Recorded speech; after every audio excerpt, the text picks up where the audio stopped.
jëriñoo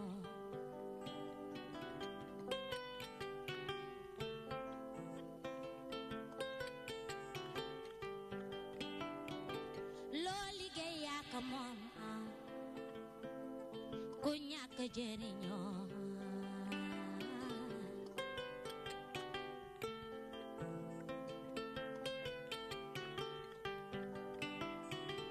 loo liggéey yaa ko moom ku ñàkk jëriñoo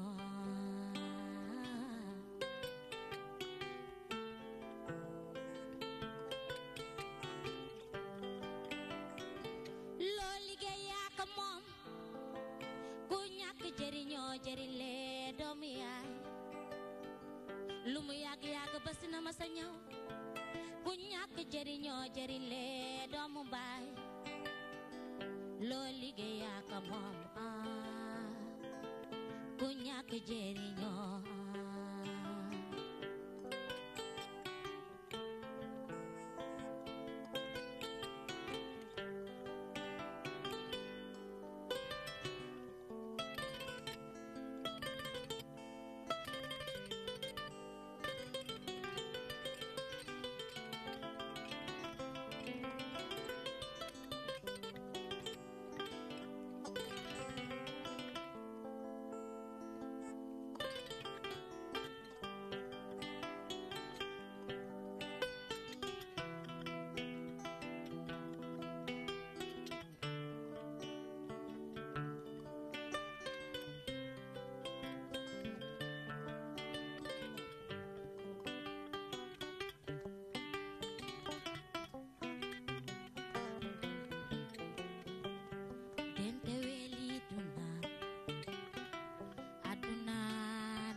dente weli duna aduna amul solo dente weli duna aduna no weli duna dente weli duna aduna amul solo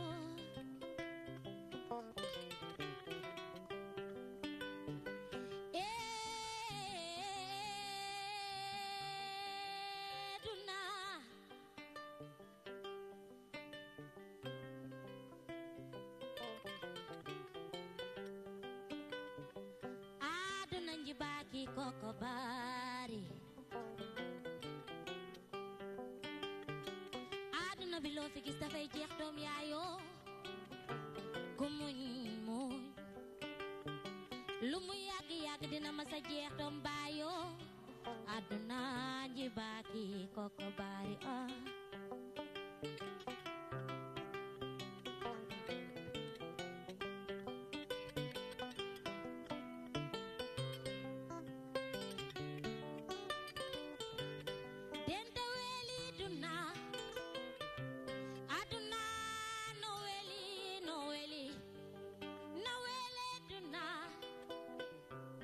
dente weli duna aha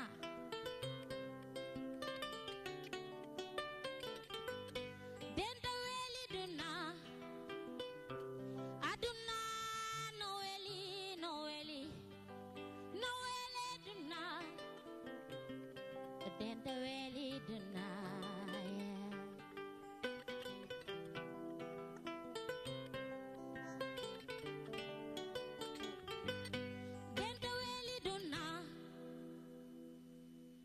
Merci. De la world music mu ñëw nag tey nekk ndaanaanu TMTC ñuy wax rek ne c'est une femme qui est très active dans le social. Elle a également été deuxième lauréate du concours Les femmes chantent le sida tey mu indi ñu beneen album nag bu am solo boo xam ni la voix est libre mu ànd ak Eric Lagarenne du ñàkk si kanam tuuti daañu si dellusiwaat mu wax ci projet bi nga xam ni am na solo loolu te gis nañ ci titre yu bëri yoo xam ni bu ngeen ko dégloo yéen it daa du ñàkk di ngeen ci gis seen bopp. Et on en profite pour vous vous souhaiter un bon début de semaine avec la DTV toi-même tu sais nag ñëwaat indiwaat yeneen yu bees tey sama gars yi seen yaram dafa tàng ndax dañu indi ay ndaanaan ñu nar a bokk ak ñun tey plateau bi chroniqueurs yi rek ni ñu koy defee saa su nekk Abi Sow dina ñëw ci li ñuy wax actualité de l'internet ñaari ponk yoo xam ni mën année si subaak léegi ça fait le buzz sur la toile dina ci dellusiwaat ci kanam tuuti gën ñoo yaatal bu ko defee ñu ànd ak yéen décrypter li nga xam ni moo di xibaar yooyu ñu ngi fii ak Pape Ousmane Cissé dans la rubrique actualité sociale et politique.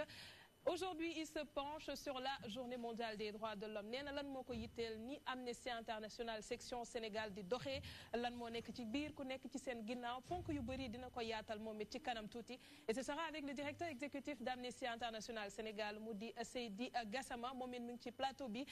fasiyene and ak ñun Habi waxna ko sank Awa Ba bala mu ma pogné parce que néna mu tudduma Hawa Awa Ba dans la rubrique culture ce sera dans la deuxième partie ou la première partie ça dépend et elle a invité un ténor de la musique loolu la ñuy wax ndax bu ñu amee ku mel ni Lodj Aladji Man mu nekk si ñun fii nii si plateau bi fierté lay doon di côtoyer ce grand monsieur de la musique sénégalaise moom it am na application musicale bu mu lancé mu di Jaba Musique ce sera également l'occasion d'en parler mais avant ñu yegg si ci loolu dinañ ñëw ci actualité culturelle bi du ñàkk ak Abi mu wax ñu xibaar yi gën a fës si wàllu caada Alaaji Sall Bigué mu ngeek ñu nit ci plateau bi nekk suñu papa nekk koo xamante ne saa su ne dañuy xelal di ñu recadré waat ndax des fois da koy laaj pour ñi nga xamante ne nii genre Pape Ousmane yi du ñàkk dañoo gaaw a déraper waaw foog ñu am ku mel ni Père Sala mu nekk fi ak ñun di recadré waat des choses Abdoulaye Ly borom xelalma.com mu ngi fi moom it sur le plateau Abdoulaye nag nee na moom tey dafay indi yu doy waar man saa su nekk su indee ay rubrique am damay tiit parce que un bébé boo waxte ne nee na dafa judd ci utérus bu ñu greffé te utérus bi mi ngi jógee ci koo xamante ne dafa ñàkk àdduna donc nekk na yoo xamante ne tey dinañ ci dellusiwaat ak it le réseau professionnel bi nga xamante ne entreprise yi xam-xam yi yëpp moom la ñu préféré muy LinkedIn daañ ci ñëw si kanam tuuti ñu ngi fi ak également Souleymane Ndiaye Souleymane di ñëw di wax ci Raya Music Awards si kanam tuuti lan la ñu wax nee nañu la crème primée mu di ay meilleur clip meilleur artiste meilleure vidéo du ñàkk dina ñëw si kanam tuuti moom it mu yaatal ak loolu nga xamante ne ni ñu ngi koy waajal waaye balaa dara rek dañuy dellusiwaat ak suñu ndaanaanu tey le di naan si sànq li nga def am na solo mais balaa may ñëw si ñaar ñoo xamante ne ma li ngay woy yëpp ñoom laa doon xool muy Lodj Aladji Man ak ki nga xam ne mooy Père Sala ba ngay kii yëpp ñoom ñi ngi yëngal seen bopp ba ñàkk dinaa dellusiwaat si kanam tuuti ñu wax ñu yëg-yëg bi ñu am mais li ñu defal léegi lan la mais dunia amul solo aussi maa ngi wax àdduna njibaaki koko baari mooy àdduna du wéeruwaay donc doomu aadama da nga war a màndu ci lépp loo gis bàyyi di wax for naa ci weewu bay ndax loolu fu ñu ko waxee rek tas na kër donc dama doon wax pour ñu defaraat jikko yi en pulaar un peu et en wolof aussi pour ñu defaraat jikko yi daal xam ne àdduna amul solo te bu ñu xoolee li fi jot a jaar ci lu yàgg ak fan yeeg yooyu yëpp donc nga xam ne àdduna amul solo te du dëkkuwaay quoi. alors boo nee jikko yi wax ko tamit en pulaar ndax dafay nekk loo xam ne da nga ko choisir parce que fi nga sosoo la wala c'est un choix boo xam ni ça s'explique par autre chose. waaw même bu dee dégguma pulaar noonu donc man sama maam mi ngi jógee Wending Bale Mooli. D'accord. Voilà donc man côté Fouta la sama maam jóge donc dama jàppoon ne même bu may jàngi phrase boobu boole ko ci samay mbir loolu li ma sosoo laay wax donc te fi ma sosoo faaw ñu dégg man li may wax. dëgg la waaw même bu fekkee ne maa ngi jàngiwaat nag dinaa jàngiwaat bu baax mais c'est juste que ne pour wane rek ne ñun Sénégal xam nga ñun ñëpp a nekk benn pulaar yaa ngi fi ñëpp a ngi fi séeréer yi pourquoi pas notre chanson en séeréer hein? Parce que on est plusieurs ici et on est en famille donc c'est bien ñuy def ay chansons di ci tibb tuuti làkk pour ñi ñi mën ñoo dégg. une communauté interconnectée. voilà c'est ça. bëgg naa ñëwaat tamit si beneen point mu di world music du ñëpp nangu di sóobu ci créneau boobu lan moo waral nga tànn loolu. waaw world music bi bon dama toog loolu yàgg na ma nekk xale ma xool ne man bu may déglu reggae dama ci nekk ba d'ailleurs sax ci biir album bi des fois man damay def concert reggae à part def jazz def li je sens que ne je peux faire tous les styles musicaux. D'accord. Voilà je le sens et j'aime bien partir sur ce chemin donc looloo tax may def world music et j'aime bien écouter les autres musiques quoi.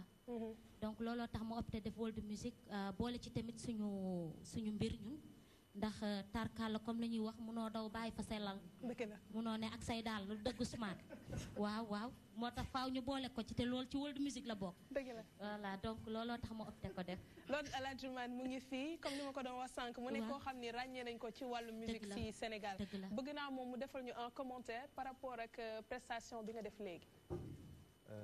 maa ngi nuyu ñëpp di nuyu surtout tout le plateau di nuyu waa DTV yëpp une première impression c'est reposant xam nga musique bu neex boo koy déglu musique loolu mooy utilité am d'abord nga déglu ko mu am fu mu mën a yegg ci yow am fu mu la mën a dalal donc je trouve que déjà c'est une excellente musique entre la guitare ak kora bi et la voix c'est très reposant et je pense que war nañu gisee war nañu jokkoo ci Jaba Musique waaw gis nga inchallah très bien Père la yow moom sànq kora bi la yëngal wala waaw voix bi la wala yeneen si ginnaaw arab nag sa question bi rëy na de donc wàññi tuuti dama lu la yëngal rek mais xam nga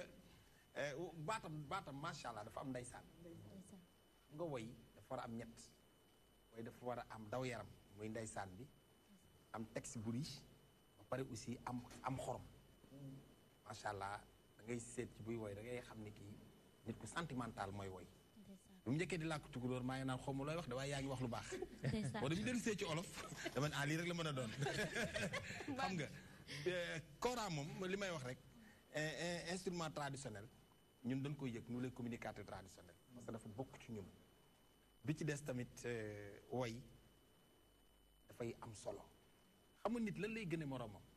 te nit li muy gën a nit ki buy sangu du ko simmi muy jikko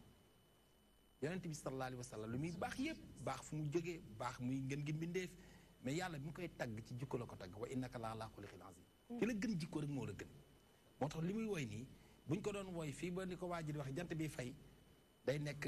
thème d'actualité parce que jikko yi léegi li xew kenn xamul lan la léegi li xew kenn xamul lan la moo tax il faut ñu indi woy yu mel nii di sensibiliser nit ñi ñu defaraat jikko yi yeneente jàmm di wax lu baax lii mooy woy waaye bu dee yëkkati ci biir dóor ci biir cappet ci biir ndog ci biir bii ni ko rajax ku ne mën na ko man daal wax dëgg yàlla woy bi am na ndeysaan am na cas léegi ñu ñëwaat si yow balaa ngay def cette transition là di dem ba gis ne war nga mën a évoluer ci world music ban thématique wala ban sonorité nga commencé mbalax la rap la taasu la wala lan ci lan nga commencé reggae music d'accord I love reggae music man moom bu ma bëggee inspiré wu sax ci traditionnel bi man boo ma bëggee wayloo su ma toogee répétition ne dama tayal nga bëgg ma wayloo demal ci gannaaw rek nga def reggae music bàyyi ko foofu rek muy daw léegi nga séen ma ci biir voilà donc moi j'ai toujours adoré cette musique donc wax dëgg yàlla maa ngi ci def ay jéego ci album bi sax j'ai 3 chansons en reggae je crois ou 4 d'accord donc voilà man mooy musique boo xam ne moom laa doon def donc j'ai un peu fait du hip-hop mais boobu xale laa woon ci benn kii nii rek xam nga. lan mooy kii nii bi wax ñu. waaw dañuy pousse ba nga sës. kii nii bi lan la woon. non c'est juste que boobu maa ngi nekk xale. te Fosco yi jamono yooyu je me rappelle xam nga boo dul def hip-hop ak rap di buuxante gars yi ci coulisses yi Ousmane yow xam nga li may wax waaw. baat dafa doon buuxante moom it. waaw mun na am nag waaw jot nañ maa nekk ci tuuti. waaw suturaal ko parce que invité mbee tax. waaw gis nga. donc voilà donc ma nekk xale mais dama dem ba ci biir may sentir ne man reggae music daf may dundal bu ma meree foo ma déglu ko su ma toogee bëgg wut solution faaw ma déglu ko donc Dieu m'a donné la chance toujours dama koy sante yàlla mooy ma mën différents styles musicaux yi damay def jazz damay def afro pop damay def yëpp incha allah mais bon c'est reggae music qui a été ma musique qui m'a inspiré dans la vie et voilà. alors indil nga ñu également la voix est libre du ñàkk si kanam tuuti na ma bëgg a bàyyi ba Eric nekk sa wet ma dellusiwaat si liggéey bi nga xam ni def ngeen ko autour de cet album là dinañ ci ñëwaat si kanam tuuti léegi dañuy jàll ci Actu Buzz avec Habi Sow.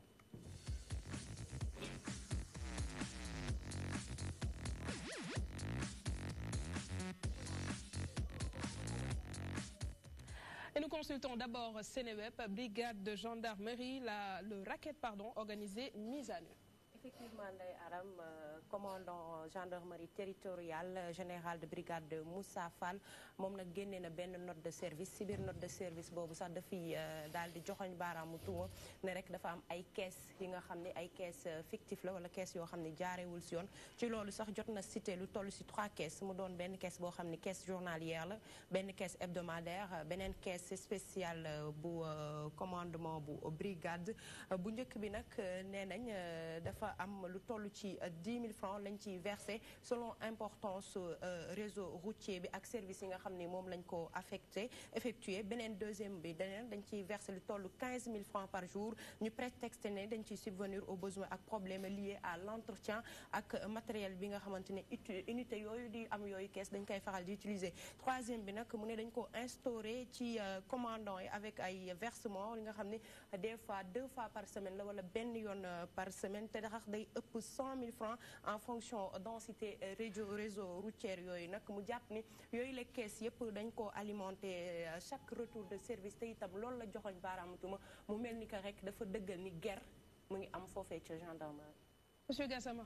vous avez certainement suivi avec nous li nga xamante ni nemmeeku nañ ko tey ci internet bi et également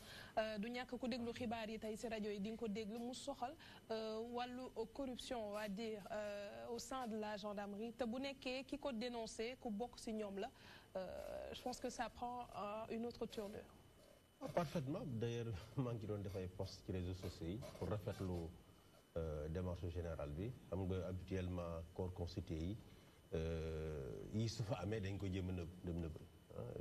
mais le fait que moom ci boppam mu jël benn circulaire jébbal ko commandant de brigade yi pour leur dire que li ñuy def baaxul je crois que loolu am solo lay wane ne que gendarmerie en tout cas chef yi am nañu volonté préserver corps bi quoi la gendarmerie corps de prestige la d'ailleurs loolu moo tax mosuñu nangu dem ministère de l'intérieur plusieurs fois état jéem na leen rattaché ci ministère de l'intérieur mais ils ont toujours voulu rester des militaires loolu c'est pour préserver leur prestige leur dignité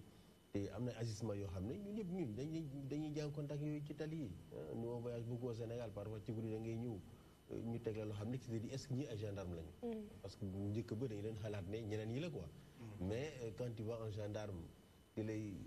laaj xaalis je crois que dafa ñaaw quoi moo tax bi mu ko déggee vraiment j'étais très content. Très bien. ma xam ne daal c'est vraiment une volonté de la hiérarchie de faire en sorte que gendarmerie nekk lu mu yàggoon a nekk maanaam un corps de prestige boo xam ne daf fi nekk pour aar nit ñi aar seeni droit xeex corruption parce que gendarme war nañu xeex corruption voilà loolu laa jàppoon ci note de service bi. Pape Ousmane man su ma gisee fait bu mel nii la première chose qui me vient en tête mooy est-ce que tey moom son poste n'est pas menacé. Parce que loolu li tax nga xalaat loolu mooy ni le plus souvent loolu la ñuy remarqué mooy que ni à chaque fois corps bu mel noonu parce que il faudrait que nga xam aussi que ni du corps boo xam ne dañuy jug rek wax yomb leen wala mun di dénoncer comme il l'a dit tout à l'heure ce qu'il faut saluer pour man mooy démarche bi déjà mooy le fait que mu xam que ni lii waru ko mën a am mu dénoncer ko. Maintenant c'est un peu gênant sax di ci wax parce que corps la boo xam ne comme il a dit ñoom ñooy veiller suñu sécurité ñoo xamante ne soo xamee seen sens engagement di nga xam ni c'est un peu gênant ñuy toog di wax lii mais tout compte fait dafay delluwaat ci doomu aadama bi parce que je me rappelle bien le capitaine Dièye bi mu fi génne woon la première des choses bi mu njëkk a dénoncé que ni dafa sentirul boppam en tout cas ci li waroon mu engagé woon ba duggoon ci corps bi da mu demee ba ci biir dox benn 3 4 5 ans la mu foogoon avant mu doon dugg ba mu duggee la mu fekk uti na maintenant ku nekk peut-être ak interprétation mais boo xoolee tuuti moom cursusam ak mu jaar ak peut-être valeurs yi muy incarné ak ni ñu ko jot a yar tu comprends aisément que ni loolu moo ko mettre woon à l'aise donc lu mel ni bu amee ci corps bu mel ni ki ko dénoncé wax nga ko bokk ci biir wax ko ça veut dire que même buñ ci commentaire on sait par exemple li muy wundu maintenant li des mooy que ne ban suite la une enquête derrière waaw pour xam kan moo laale wala déet kan moo laale ak moo takkee parce que souvent bu ñu wax corruption au Sénégal dañuy jàpp yenn corruption yu ndaw yi alors que derrière délinquants financiers yi nga xam ne ñu ngi wër nga xamante ne par exemple ñooñu ay réseau lañ yoo xam ne am na ñoo xam ne sax maanaam état boo deful ndànk boo faibliree sax mënoo ci ñoom dara derrière ay lobby la pour man bu ñuy wax corruption bàyyi ñooñu tey wax yi nga xam ne xëy na moo gën a néew mais à tous les niveaux corruption lay doon mais je veux dire foofu moo gën a am solo parce que la ñu fay jëlee ak statut yi fa nekk uute naag yi nga xam ne moom la ñu fekk fee moo tax ma jàpp li ci gën a am solo mooy suite bi nga xam ne moom la ñuy jox révélation yi. Laïli. Vont tomber d'un sourd parce que ouais, il n'est pas ça va tomber dans l'oreille d'un sourd. Ouais, parce que dañoo gis du moom rek te c'est sûr et certain que qui risque de perdre son boulot. Si on se rappelle des brûlots du colonel Abdou Aziz Ndaw bi nga xamante ni moom ci hiérarchie bu mag bi la parce que colonel la bindoon na fi benn livre pour l'honneur de la gendarmerie doon ci dénoncer genre pratique yi nii lan moo ci topp non seulement dafa perte joobam premièrement deuxièmement ñu jël ay accusations yi nga xamante ni leer na Sénégalais yëpp amul ñu collé ko ci sur son dos juste rek pour montrer que c'est risqué nga nekk gendarme wala nga nekk policier di dénoncer ay affaires mais il faut savoir que tant que Sénégal weesuwul step boobu noonu c'est-à-dire étape boobu noonu dëkk bi dina xaw a compliqué pour mu avancer et c'est juste dire que c'est à l'image de toute l'administration parce que tout Sénégal kese moo am genre corruption ak guerre wala ay kees yi nga xamante ni c'est taillé sur mesure pour enrichir ñi nga xamante ni c'est la haute hiérarchie et c'est vraiment dommage man je dis que warul yam ci dénonciation rek dañoo war a continuer di sanctionner jusqu'à ce que ñi nga xamante ni ils sont liés de près ou de loin ci xeetu pratique yi nii ñoom ñëpp ñu sanctionner leen traîner leen devant la barre parce que ñun aussi dañoo sonn quoi mënuñu nekk ci suuf très bien utiliser comme nous leen neexee que ça soit gendarme police il faut qu'on nous traite comme des voilà. Merci Abdoulaye ñu ñëw si Lord Aladji Mat est-ce que mës nga jànkoonteeg problème yu mel noonu si kaw tali bi. Bon, je crois que comme ni ko suma mag waxee Seydi Gassama je pense que corruption dafa nekk loo xamante ni déjà ci diine ak ci société bokk na ci li ñu gën a sib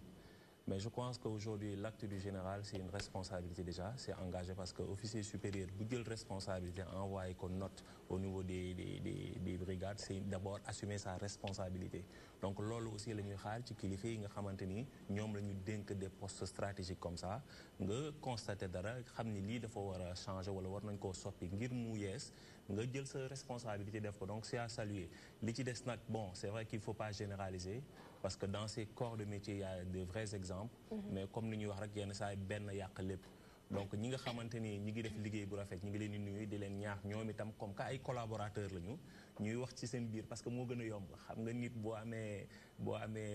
collaborateur mu jege la nga wax ak moom day gën a yomb yenn saa yi ñun ñi nga xamante ni nag ay citoyens lañu ñoom itam ñu nekk ay citoyens laata ñuy sol tenue parce que ñoom it dëgg la ay officiers lañu mais ci seen biir njaboot ay citoyens lañu donc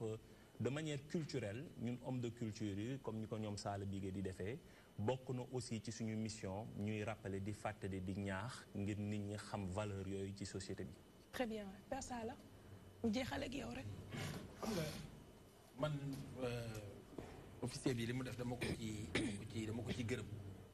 sàmmkatu mbott moo xam bi ciy soox te gis nga dëgg fu mu la fekk rek wax ko ku xëy yàlla mooy dugg ci kër yi joxe dépense jox la ndékki jox la añ jox la reer te doo ko dégg ci mbedd mi ku la jox ndékki boo leen xuloo ñaari fan wax la ko maa la jox démb dépense ndékki yàllaa fi ne kenn newu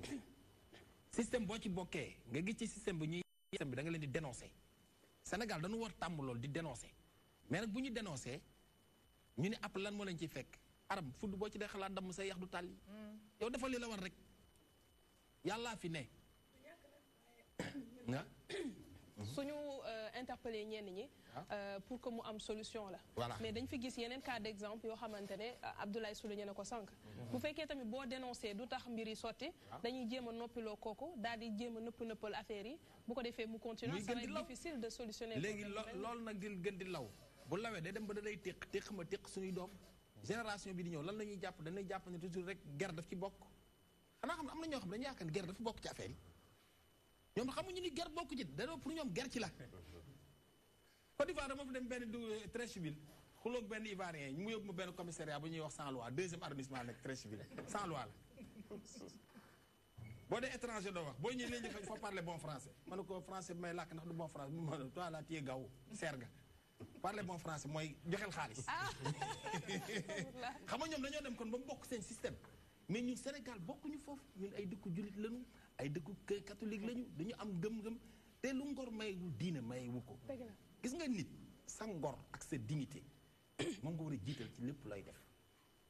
da nga naan man de li may yóbbu sama njaboot di leen ko jox bëgg naa mu lew doom bu ñu ko lekkee mu rees parce que gars yi bëri nga gis fii ñuy sa fayeeku salaire ba di rëy rek ñu koy jënd ay ordonnance rek dërëm bu ger bañ ci boole la wala ñu tafale gis nga benn million benn dërëm bu lew day yàq million bu lew gars yi bàyyi leen ger ger baaxul Bigué di rafetlu encore une fois rek démarche bi nga xamante ne ni général bi di commandant bu brigade territoriale Moussa Fall def na ko ñuy yaakaar ne rek dina am suite et que ça fera en sorte que mu nekk loo xamante ne ni duñu ko faral di gisaat dañuy jàll avec Pape Ousmane Cissé dans la rubrique actualité sociale et politique.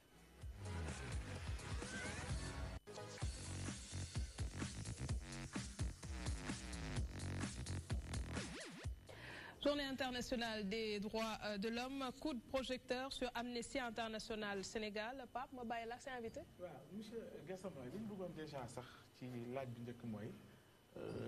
avant ngeen di génne rapport yooyu nga xam souvent day am ay contestation ñi ànduñu ci mën nga ñu baaxee d'abord en amont liggéey bi naka ngeen def ci wàllu collecte bi ba au finish ngeen génne lu mel ni rapport. alors da nga may d'abord une minute moo wax lan mooy amnistie amnistie ñu bëri man sax bi ma nekkee xale ci année 80 Dakar boobu amnistie siège mu ngoon wetti face au centre culturel français su ma demoon CCF ak sama xarit yi suñuy romb bi dañ ma naan gis nga kër gi de fii ñii ay ñii graaw lañu quoi liggéey bu ñuy def kenn xamul lan la te dañuy dem di ñëw rek te kenn xamul lu ñuy liggéey donc dama mag ak idée boobu ba yàlla def bi ma nekkee adulte yàlla yóbbu ma ci biir amnistie mais amnistie benn kuréel la rek association la rek te amnistie mu ngi juddu ci benn article de presse ci 1961 benn avocat britannique boo xam ne ay maamam dañu jaaroon ci ay jafe-jafe yu bëri ndax c'était des juifs d'Union soviétique ñu jàppoon rey ay maamam ñu daw réfugié wu Angleterre moo nekk nit koo xam dafa doon dem di défendre ay néew ji doole tribunal benn jour mu toog liir ni que ci dëkk bi ñoo Portugal ñu xam nañu Portugal am na ay étudiants yi jàppoon ci université ba ndax booba dictature moo fa nekkoon moom ay étudiants yi xam ne leen jàpp parce que ci biir restaurant universitaire ñu ngi doon wax affaire politique ñu jàpp leen yóbbu leen ci kaso atte leen condamné leen à plus de 10 ans de prison simplement parce que ñu ngi doon affaire politique ci restaurant universitaire bi mu nekkee nag bi mu liiree loolu nag mu naxari ko mu toog nag di xalaat naka lay def pour jàppale étudiants yooyu est-ce que dafa war a jël billet d'avion dem Portugal gis mbokk étudiants yooyu jéem leen a jàppale wala mu def leen ci la dem ci benn journal bu nekkoon Angleterre siiw tudd l'Observateur su ma ko traduit ci français daal di fa fay benn article de presse article bi nag li mu ci bind mooy mu ngi woo citoyens ci Grande-Bretagne ci France fi ñu ko mënta lire rek pour que ñu bindee président bi nekkoon Portugal ñu protester nee ko mu bañ étudiants yooyu yàlla def nag campagne boobu dafa amul succès en France en Angleterre en Suisse un peu partout aux États-Unis campagne bi am succès des milliers de personnes ñi lire article bi on bombarde de lettres le gouvernement portugais mujj bi finalement dañu mujj bàyyi étudiants yi ñu dem loolu bu mu weesu nag mu ne au lieu may defee campagne médiatique comme ça di fay de temps en temps dinaa woo képp koo xam ne bokkoon nga ji pour ñu daje ñu former benn association kon daal ci njëlbeen bi création lii di Amnesty International ñaxtu la commencé justice bu ñu constaté ñu ñëwaat ci laaj bi naka ngeen di def par exemple pour bu ngeen di génnee seen rapport liggéey bi muy laaj ak naka ngeen di def ci wàllu collecte info yeeg yu mel noonu comment vous travaillez parce que souvent yow rek la ñuy gis on nous dit derrière man yow rek la ñuy gis ci écran yi derrière on dit mais Seydi Gassama d'accord chaque fois mooy génn di wax nangam mais derrière ndax dafa am équipe dafa am ñu muy liggéey sama rôle dafa bokk ci sama rôle le rôle de porte-parole d'Amnesty maa yor kàddu Amnesty ñeneen nañu wax su ma leen délégué dañuy dem wax wala su ma leen nañu wax mais man maay porte-parole délégation de yéex sa délégation ay exception la bi waaw mais xam nga plusieurs fois dinaa leen woo ma ne dama lay yónni Moustapha Diagne wala balaa nga ne ma déedéet yow la soxla muy yow muy ñeneen yi c'est la même chose su ma leen toppoon du ma noppal même ay dimanche d'accord mais ñu dem directement ci rapport yi waaw comment vous faites léegi rapport yi c'est une collecte d'information par exemple am na réew yoo xam ne amuñu fa branche am na yoo xam ne am nañu problème. par exemple bu ñu desoon ci Sénégal. waaw comment vous faites collecte yi. waaw xam nga dama la woon ci njëlbeen. Amnesty lañ koy jëlee. waaw xaaral ma wax la. dama la woon ci njëlbeen Amnesty association. au Sénégal on a plus de 10 000 membres. semaine passée nekkoon nañu CESAC il y a 350 délégués ñëwoon assemblée générale Amnesty. amul benn ONG boo xam ne day am assemblée générale 350 délégués. amul commune booy dem ci Sénégal amuñu fay représentant. benn structure Amnesty mu ngi ci biir di liggéey. 350 bëri na. délégués ça c'est les délégués. ñoo xam ne c'est les 10 000 membres là ñoo leen yónni. il y a combien de communes au Sénégal commune yu bëri na si dans chaque localité on doit envoyer des délégués ça fait à peu près 350 délégués. les collectivités dans le grand amphi du Sénégal non dama lay wax rek qu'on est présent partout. foo dem ci Sénégal am nañu fa bët am nañu fa nopp. d'accord lu fa xew te fu ñu nekk rek nit ñi xam nañu ni diw Amnesty la fi représenté. lu fa xew rek li njëkk def mooy dem gis waa Amnesty. d'accord kon da ngeen fës daal lu ngeen def comme RG yi nga xam dañuy làqatu ci biir dañuy wala non on est là tout le monde connaît. mais est-ce que loolu info bu valable c'est-à-dire gis dara rek ne dégg naa lii. pour man dafa am ci ay démembrement yoo xamante ni c'est des. ma jox benn exemple yow soo nekkee Daara Jolof ma jox benn exemple rek maa ngi ci biir Daara Jolof beneen bi jigéen xale bi jigéen boo xam ne dañ ko def benn mariage forcé comprendre nga waa école ba ñëw ne la yow mi bokk Amnesty de telle fille bi nekkoon sama classe. waajurum dañ ko may jox ko benn mariage forcé yow nga nekk membre Amnesty li ñu lay jàngal mooy li nga njëkk a def mooy nga dem brigade de gendarmerie signalé ko am na benn xale bu ñu def fi mariage forcé alors que c'est interdit par la loi nga wax ko gendarmerie parce que tu es membre d'Amnesty il est obligé de saisir le procureur. mais est-ce que derrière avant muy dem di dénoncer du vérifier info boobu. mais koy vérifier d'accord. waaw su ma jox par exemple les cas de décès mooy lii gën a boole ak gouvernement Sénégal les cas de décès. mu am benn waa joo xam ne il est mort dans un coma mais li ñu njëkk a def moo ne famille bi bu leen ko denc tant que amu leen certificat d'autopsie. ah oui au Sénégal maintenant tous les cas de décès systématiquement dañu naan famille yi bu leen denc tant que amu leen certificat d'autopsie. parce que nit dee ci commissariat rek ça suffit pas que policier ñoo ko rey il faut un acte médical et acte médical mooy certificat d'autopsie c'est le genre de mort. mais ñooñu ngeen di liggéeyloo aussi. duñu ñëw nii rek ci yaama neex parce que dañu bëgg liggéey Amnesty International derrière am na financement comment vous faites est-ce que non les membres qui travaillent volontairement Alaaji Man bokk na ci ñi nga xam ne dañu jàppale woon Amnesty on peut y revenir moom xam na tuuti Alaaji Man boo nee loolu Alaaji Man moom sonnul ñi sonn la ñuy wax ñi jàpp ci set rek concert gratuit Alaaji Man concert gratuit 18 groupes c'est le dernier grand concert au stade de l'Amitié. kon li ñu mën a comprendre mooy derrière ci amul benn Alaaji Man pendant 3 mois 23 heures la ñu jóge sama bureau yàlla moo tax ñu daje fi tey amul ci benn dërëm c'est ça ñu def ci concert bi kon amul financement Amnesty International bi amul financement est-ce que mën nañ ci wax puisque jamono yi dafa nekk actualité financement yi bàyyi ko financement am na mais am na ay règles strictes ci financement am mën ko partager oui non mais bien sûr amul lu secret mu ngi ci document yi Amnesty sa première source de financement mooy ay membres am d'accord waaw képp kuy membre Amnesty fii ci biir Sénégal ci 10 000 membres yi di nga cotiser minimum 500 000 su dee adulte la ñaata minimum 5 000 francs dama jub 5 000 francs non minimum 5 000 francs si tu es adulte minimum 1000 francs su dee élève nga di nga ko cotiser waaw Amnesty nag au Sénégal on a 10 000 membres mais Amnesty dans le monde on est plus de 10 millions de membres au Sénégal peut-être les membres ne peuvent pas donner mais am na dëkk yoo xam ne les membres d'Amnesty ils donnent de l'argent kon Amnesty Sénégal mënul tolloo alal ak Amnesty France wala Amnesty Grande-Bretagne wala Amnesty États-Unis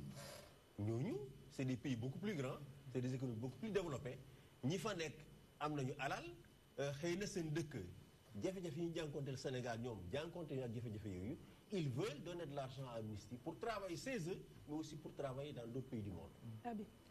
comprendre nga loolu tax na bi Amnesty dëkk yi nga xam ne ñoom seen membres yi ak seen collecte de fonds au niveau national day tax ñu am alal bu bëri on a créé un panier boo xam ne Amnesty France daf ci dugal tuuti Amnesty États-Unis dugal ci tuuti. panier am na. oui am na. oui d'accord. am na. kees mais sinon on va aller voir le gouvernement. su dee mënuñu ko am ci biir Amnesty suñu biir. lan mooy risque yi aller voir les gouvernements te ñu bokk ay valeurs mais dañuy dem ci nguur yi dem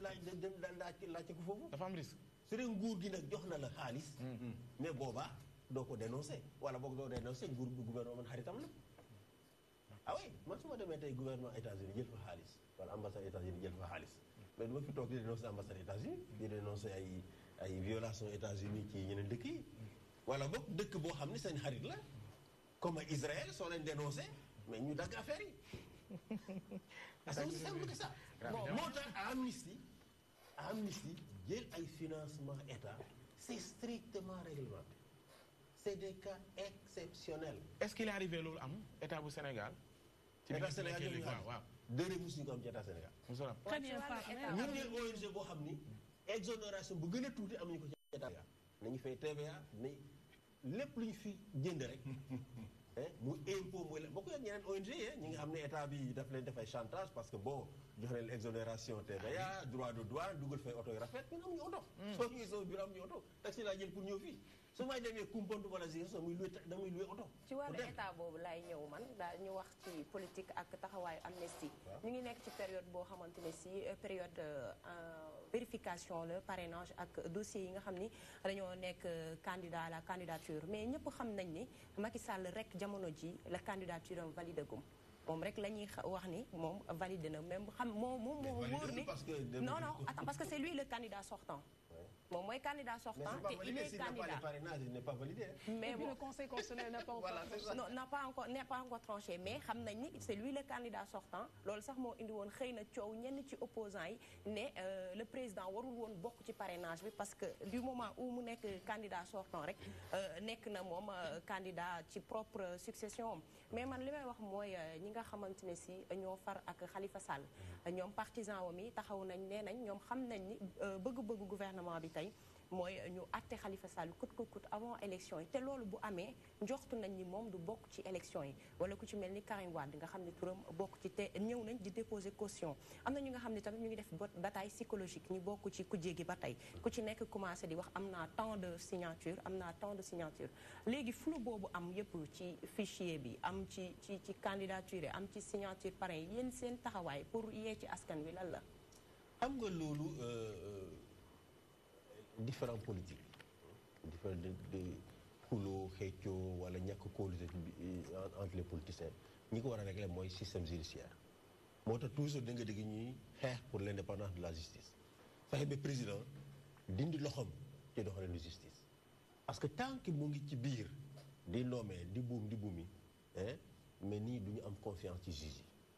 loolu moo tax suñu cheval de bataille xam ngeen ko on a tout le temps dit que président dafa war a jógee conseil supérieur de la magistrature te commission bi réformer institution te Amadou Mahtar boobu jiitewuñ ko mais defoon na ci ay recommandations yu leer que président war na jógee conseil supérieur de la magistrature de sorte que ñëpp mën a wóolu juge yi parce que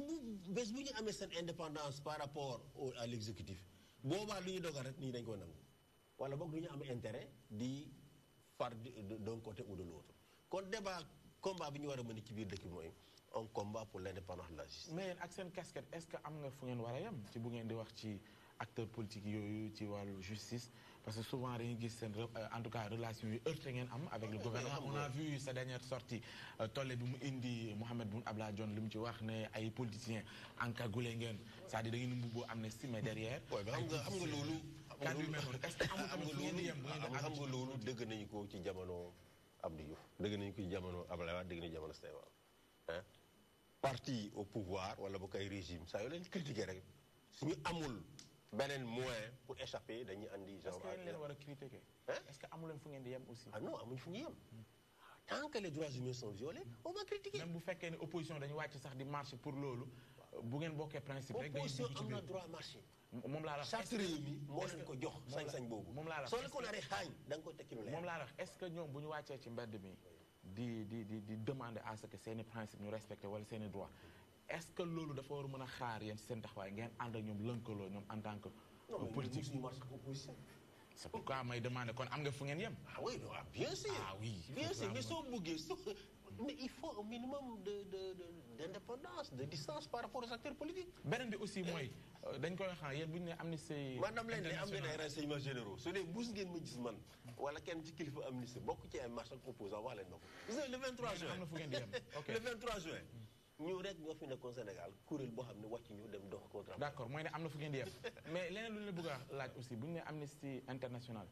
bu ngeen nee da ngeen di xeex ak yelleef doomu aadama ba ci sax ñi am ñaari tur yi loolu tamit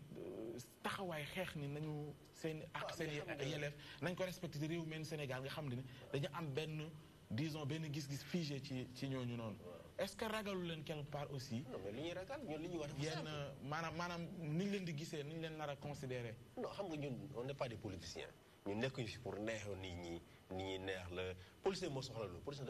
les policiers. mais réew mu nekk tamit dafa am aadam ak ay cosaanam am ay réalité. waaw xam nga réalité. li ma bëgg wax dafa leer. ñun nekkuñu fi di encourager kenn pour nga nekk góor jigéen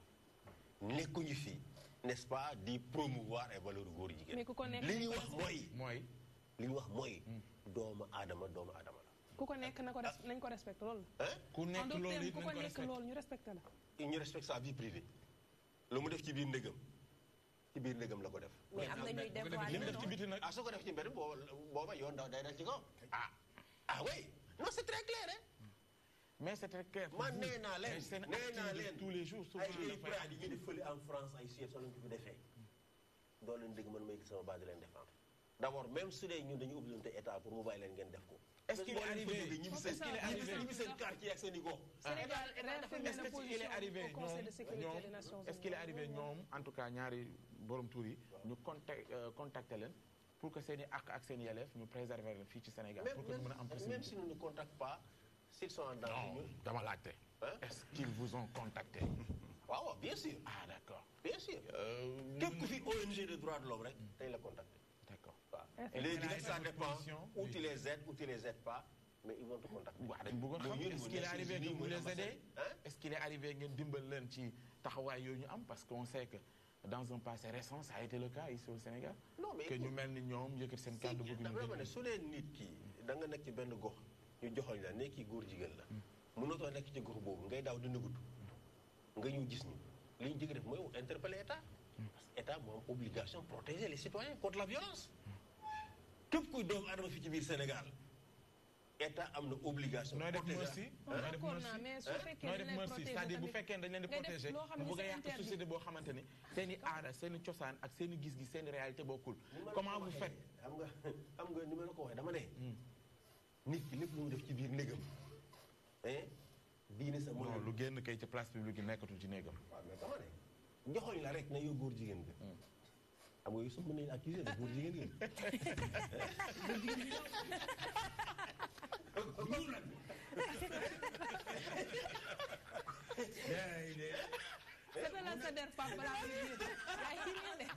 accusation li nga wax dafa garaaw. waa ji ba mu neex la nga ne ko bëri daa jege exemple. te moom rek la ci am. parce que maa jàng. ay kilifa yu joxoñ Pape c'est bon. moo ci aar bi moo ci politique bi ñu joxoñ leen. te teguñu ko fenn.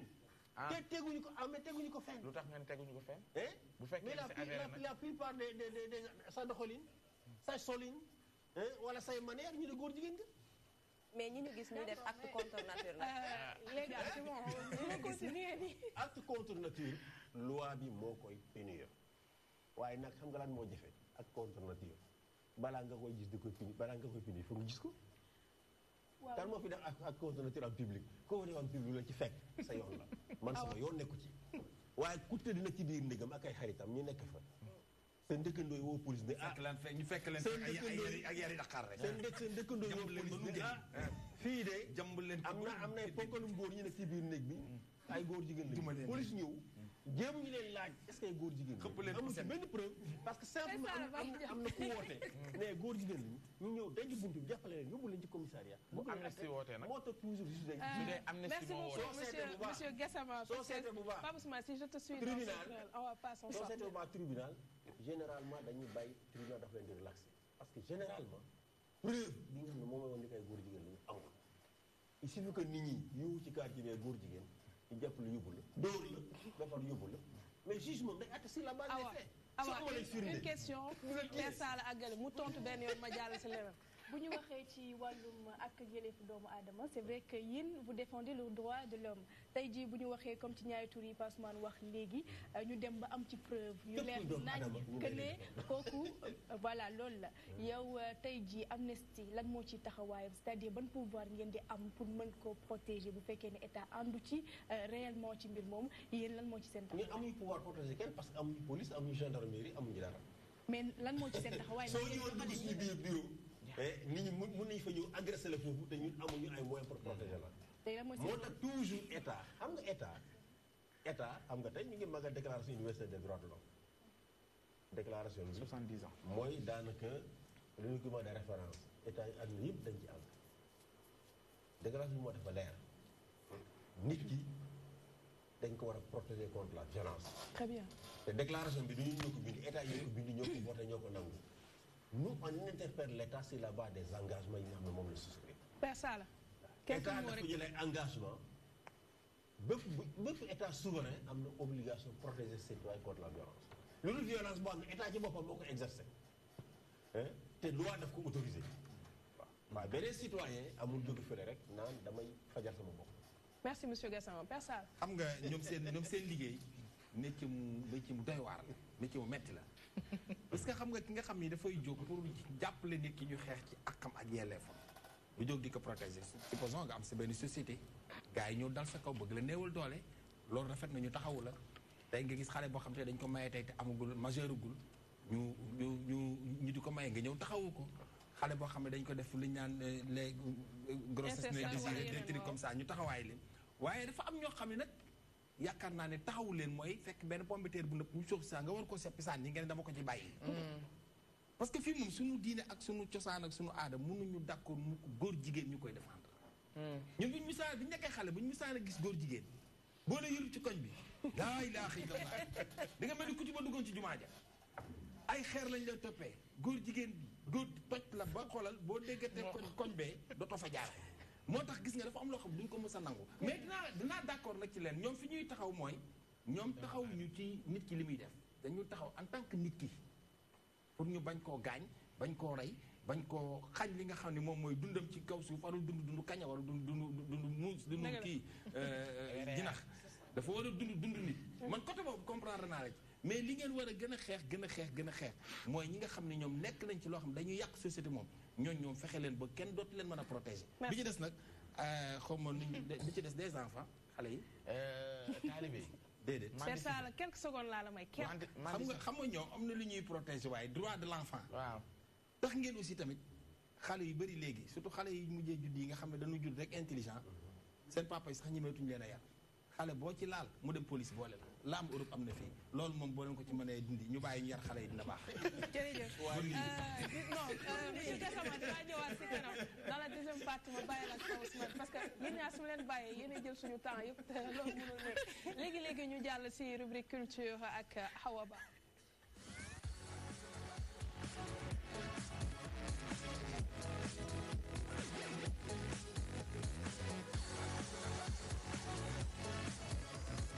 Bon, Awa, j'espère que tu avais compris, c'était une pique. Awa Ba qui nous parle de l'actualité culturelle d'abord.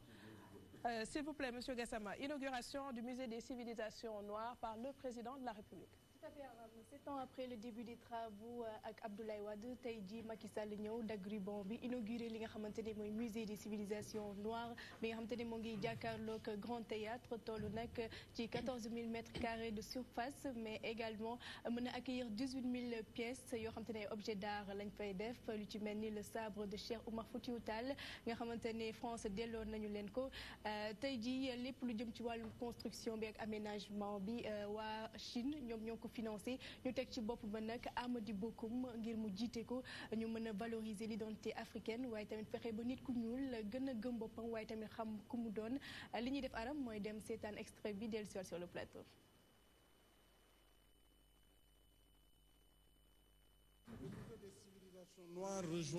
lii nii ñuy nag ubbi tey di musée des civilisations noires dafa nekk lu am solo ci lépp loo xam nag mën na suuxat ak it jëmmal wàllum caada te loolee ñëpp mën ci teg seen bët moo tax may engagé wu di woo ñi nga xamante ni ñooy ndaw yi nekk ci dëndu Afrique rawatina bu der bu ñuul ñu fas yéene rek bàyyi xel bu baax ndondool li nga xamante ni ñii di sunu maam yi bawoon nañ ko fii ci wàllum der bu ñuul ñooñee ñu fexe ba buñ ci sukkandikoo amaana kat daañu mën a jug ne ñokket tegu ci yoon wu baax di yoonu émergence yoonu suqaliku yoonu nattaange ba fépp ci àdduna wërngal këpp ñëpp mën ñoo naw jox ñu suñu wàccuwaay te loolee am naa ci yaakaar bu wér. De ces valeurs de culture et de civilisation. Awa, nous venons d'écouter les propos du chef de l'État qui ont été traduits par Abdoulaye Ndiaye. Voilà Aram donc mu nekk musée boo xamante ne ñëpp ñu ngi ko doon xaar ñu ibbi ko fi mu toll nii accès bi actuellement c'est gratuit donc ku ci nekk mën na cee dem ngir ñu gën a mën a xool tamit objet yi nga xamante ne voilà ñoo ngi ci biir vraiment valoriser également la culture sénégalaise mais africaine en général. Et nous parlons du nouvel album de l'artiste chanteur Idrissa Diop qui s'intitule L'Aventurier. Effectivement, Aram, l'international artiste Idriss Diop a sorti donc son nouvel album L'Aventurier bi nga xamante ne c'est composé de 6 titres mu nekk toog lu yàgg doon ci liggéey tey jii mu ànd ceeg ay artistes yu bëri yu ci mel ni Youssou Ndour ki nga xamante ne mooy Omar Pène Ismaïla Lo waaye tamit Adja Khar Mbaye Madiaga mu ngi ci biir ñu ci bëri ku ci mel ni Kiné Lam également daanaka liste bi gudd na. De grands noms de la musique. Voilà. L'artiste trompettiste Jules Guèye qui rend hommage à Habib Faye. Voilà donc ci li nga xamante ne mooy album bi mu tuddee ko sax l'intégral hommage à Habib Faye ginnaaw seen ànd gu yàgg goo xamante ne ñoom ñaar nekkee woon nañ ko doon liggéey ba tey ji yàlla jëlee ko fi mu gis ne lu war la mu delloo ko njukkal ci album bi nga xamante ne sax moo ngi composé 15 titres mu ànd ceeg tamit ki nga xamante ne mooy frère am di Vieux Mac Faye waaye tamit Daba Sey moo ngi ci biir participer ci album bi nag mën nañ cee jàpp ay titres yu ci mel ni hommage à Habib Faye waaye tamit neenam Gone donc yooyu yëpp ñoo ngi ci biir teranga sénégalaise donc titres yi daanaka bëri na c'est 15 titres au total donc moo ngi noonu ci wàllum album boobu Aram. Et nous en venons à notre sujet, à ton sujet de ce jour, l'apport du e-commerce à la musique sénégalaise avec l'initiateur de l'application Jabba Music. Voilà donc ki nga xamante ne mooy Lord Aladji Man au-delà d'être un artiste international du hip-hop sénégalais vous êtes également un homme d'affaires ou bien je vais dire un entrepreneur comme te noonu nga bëgg ñu woowee ko li nga xamante ne mooy lancement Jabba Music tey jii ñu gis ko lan lañ ci mën a xaar en tout cas comme innovation wala surtout l'apport bi nga xamante ne artistes yi mën nañ ko am waaye tamit musique sénégalaise en général. Merci pour l'excellente question Awa. Alors Jabba Music comme ni ko Saalé Bigué wax xamee itam Jabba dafa nekk d'abord une souveraineté culturelle damay fàttali nii man bi may gën a nekk ndaw ci suma kër maam Medina Seydina Issa Wade dafa am beneen xaritam bu tuddoon Feu Doudou Diop donc bu daan ñëw di seet si suma maam bu génnee sama tante yeeg kii dañ koy wër buñ ko wëree nag di tàccu naan ko luy jaay sa jaba mu ne luy jaay sa jaba xam nga ko et cetera donc loolu ça nous a toujours marqué bi ñu demee ba nga xamante ni yàlla def na nag ñu dugg ci musique liggéey ci lu yàgg ak problématique yi musique am yëpp ci environnement am ñu nit dañu liggéey ci li nga xam ne moom mooy andi solution boobu ñu andi mooy Jabba Music li muy tekki mooy le marché de la musique donc dafa nekk application boo xamante ni ci portable lay jox ci mobile tey ndaxte tey boo seetloo ci àdduna bi gannaaw cassette CD wala vinyle tey li nga xam ne moom moo gën a jàppandi téléphone portable la maanaam boo xoolee suñu téléphone yi nit saa yu xëy dina laal plus de 2600 fois téléphone am ce qui veut dire que téléphone aujourd'hui dafa jàll même devant la télévision dafa jàll devant la radio donc aujourd'hui bu fekkee dañuy wax prolifération en tout cas la musique lan moo gën a jaadu tey ci ñu distribuer ko c'est le téléphone donc ci base boobu la ñu créer d'abord Jabba Music parce que bu ñuy wax ni dañuy industrialiser musique foog mu am marché donc créer marché bi d'abord dafa nekk lu jaadu mais rawatina mu nekk marché boo xamante ni dafay dooleel surtout musique locale parce que bu fekkee dañuy def application boo xam ne dañuy yokk doole musique internationale bi nga xam ne déjà occupé na place bu bëri c'est un problème donc ñun suñu démarche moo doon d'abord en tant que artiste ñu xalaat ci solution ensuite en tant que entrepreneur lan mooy modèle économique bi nga xam ne dana tax kii di def musique mën ko jaay am ci koom kii di déglu musique ci beneen wetu bi tam am qualité bi nga xam ne moom la soxla ci musique ci diggante boobu nag loolu nag mooy environnement wu Jabba Music. D'accord tey jii ñu gis ni l'application héberge déjà 3000 artistes te tamit li leen tax a jug bokk na ci lutter surtout ci wàllum donc piraterie donc pirate bi nga xamante ne ba tey ñu ngi koy nemmeeku même vous êtes en tout cas membre également donc du conseil d'administration de la SODAV bi nga xamante ne tamit le ministre de la culture Abdou Latif Coulibaly moom taxawaloon na sax ay commission jëm ci ñu mën a xool nu ñu déterminer en tout cas rémunération bi ci wàllum copie privé yi nga xamante ne ñoo ngi koy gis yooyu yëpp amoon na ci waaye terewul ba tey gis nañ ne piraterie moo ngi am surtout ci mbedd yeeg yooyu gis nañ CD ñuy jaay yu demee noonu est-ce que ces genres d'application innovation ci am yëpp doy na vraiment pour combattre le piratage? Merci. Alors, Djaba Music, tey boo xoolee dëgg la moi je suis membre d'abord avant may nekk membre du conseil d'administration de la SODAV je suis d'abord un artiste boo xam ne bokk naa ci corporation bi. Je suis aussi membre de la commission copie privée qui a été installée par le ministère de la Culture ba nga xamante ni dafay dooleel li nga xam ne mooy la loi 2008 bi nga xam ne mooy régir léegi le droit d'auteur et les droits voisins. Donc ensemble boobu yëpp d'avoir une législation dafay gën a bokk ci dooleel application bu mel ni Djaba Music. Bon Djaba Music d'abord mooy première application boo xam ne ci Afrique sowu jant ci réseau de télécommunication mooy première application de streaming boo xam ne ci réseau de télécommunication yi mën nañ ko utiliser. Donc bi ñu weesoo cap boobu déjà pour nga dugg ci réseau may nuyu au passage l'ARTP parce que comme que dañuy dugg ci réseau yi il faut ñu am autorisation état du Sénégal à travers l'ARTP.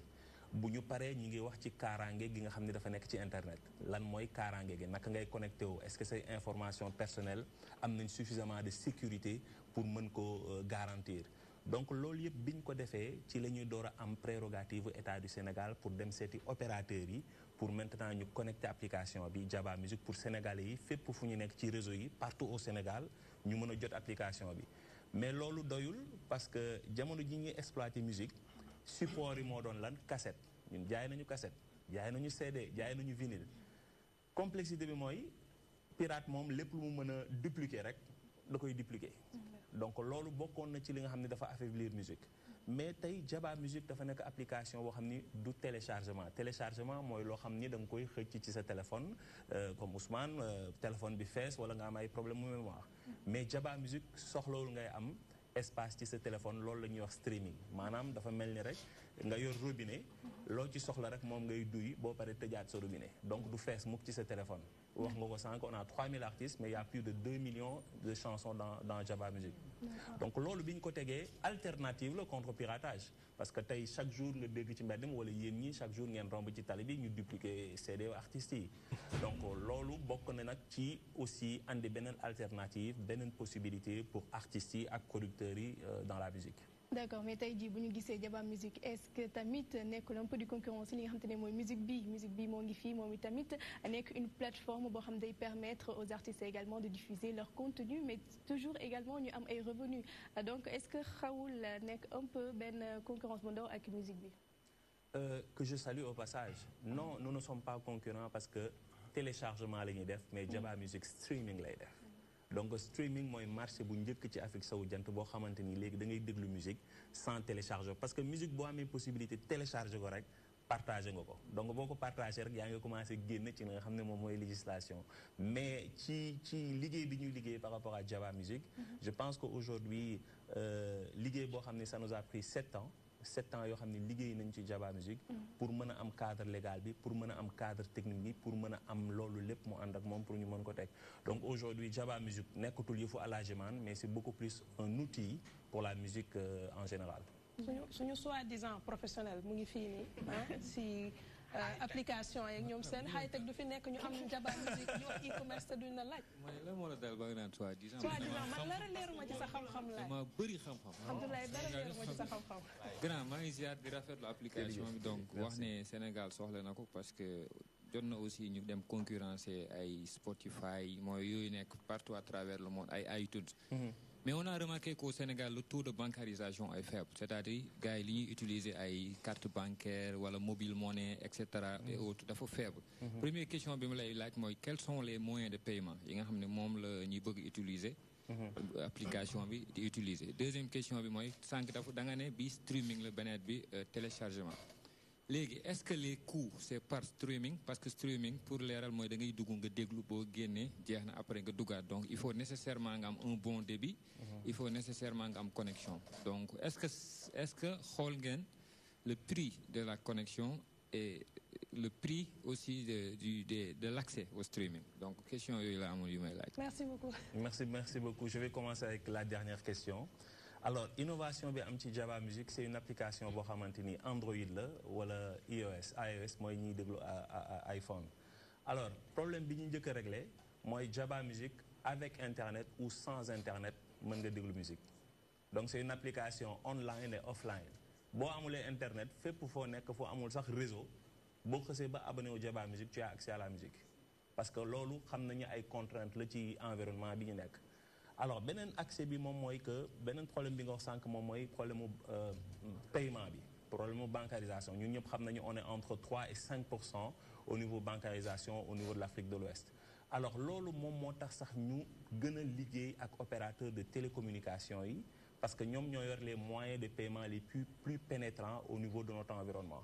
Donc bi ñu waxtaan ak ñoom ci la ñuy door a mën a connecté wu ci système de paiement opérateur. Mais jamono ji ñu lancé Jaba Music fii ak ñetti weer ku ci abonné wu doo fay dara mais bu ñu demee ba abonnement bi jeex maanaam ni ko Sall di waxee nag mosal seet buñ ci noppee après nag di nga am possibilité abonné wu par jour par semaine wala par mois donc boo abonné woo nag da ngay am accès ci musique yëpp boo waaw da forfait la amatul benn musique ñaari musique boo fayee par jour 24 heures lu la neex déglu boo fayee une semaine nga déglu lu la neex. D'accord beneen préoccupation boo xam ne ñun moom la ñu am en tant que consommateur. mooy sànq da nga ko wax mu ne dinañ fexe ba ci plateforme bi qualité bi ñu soxla est-ce que ci seen plateforme dañ fay fekk maanaam musique yëpp mooy ku mel ni man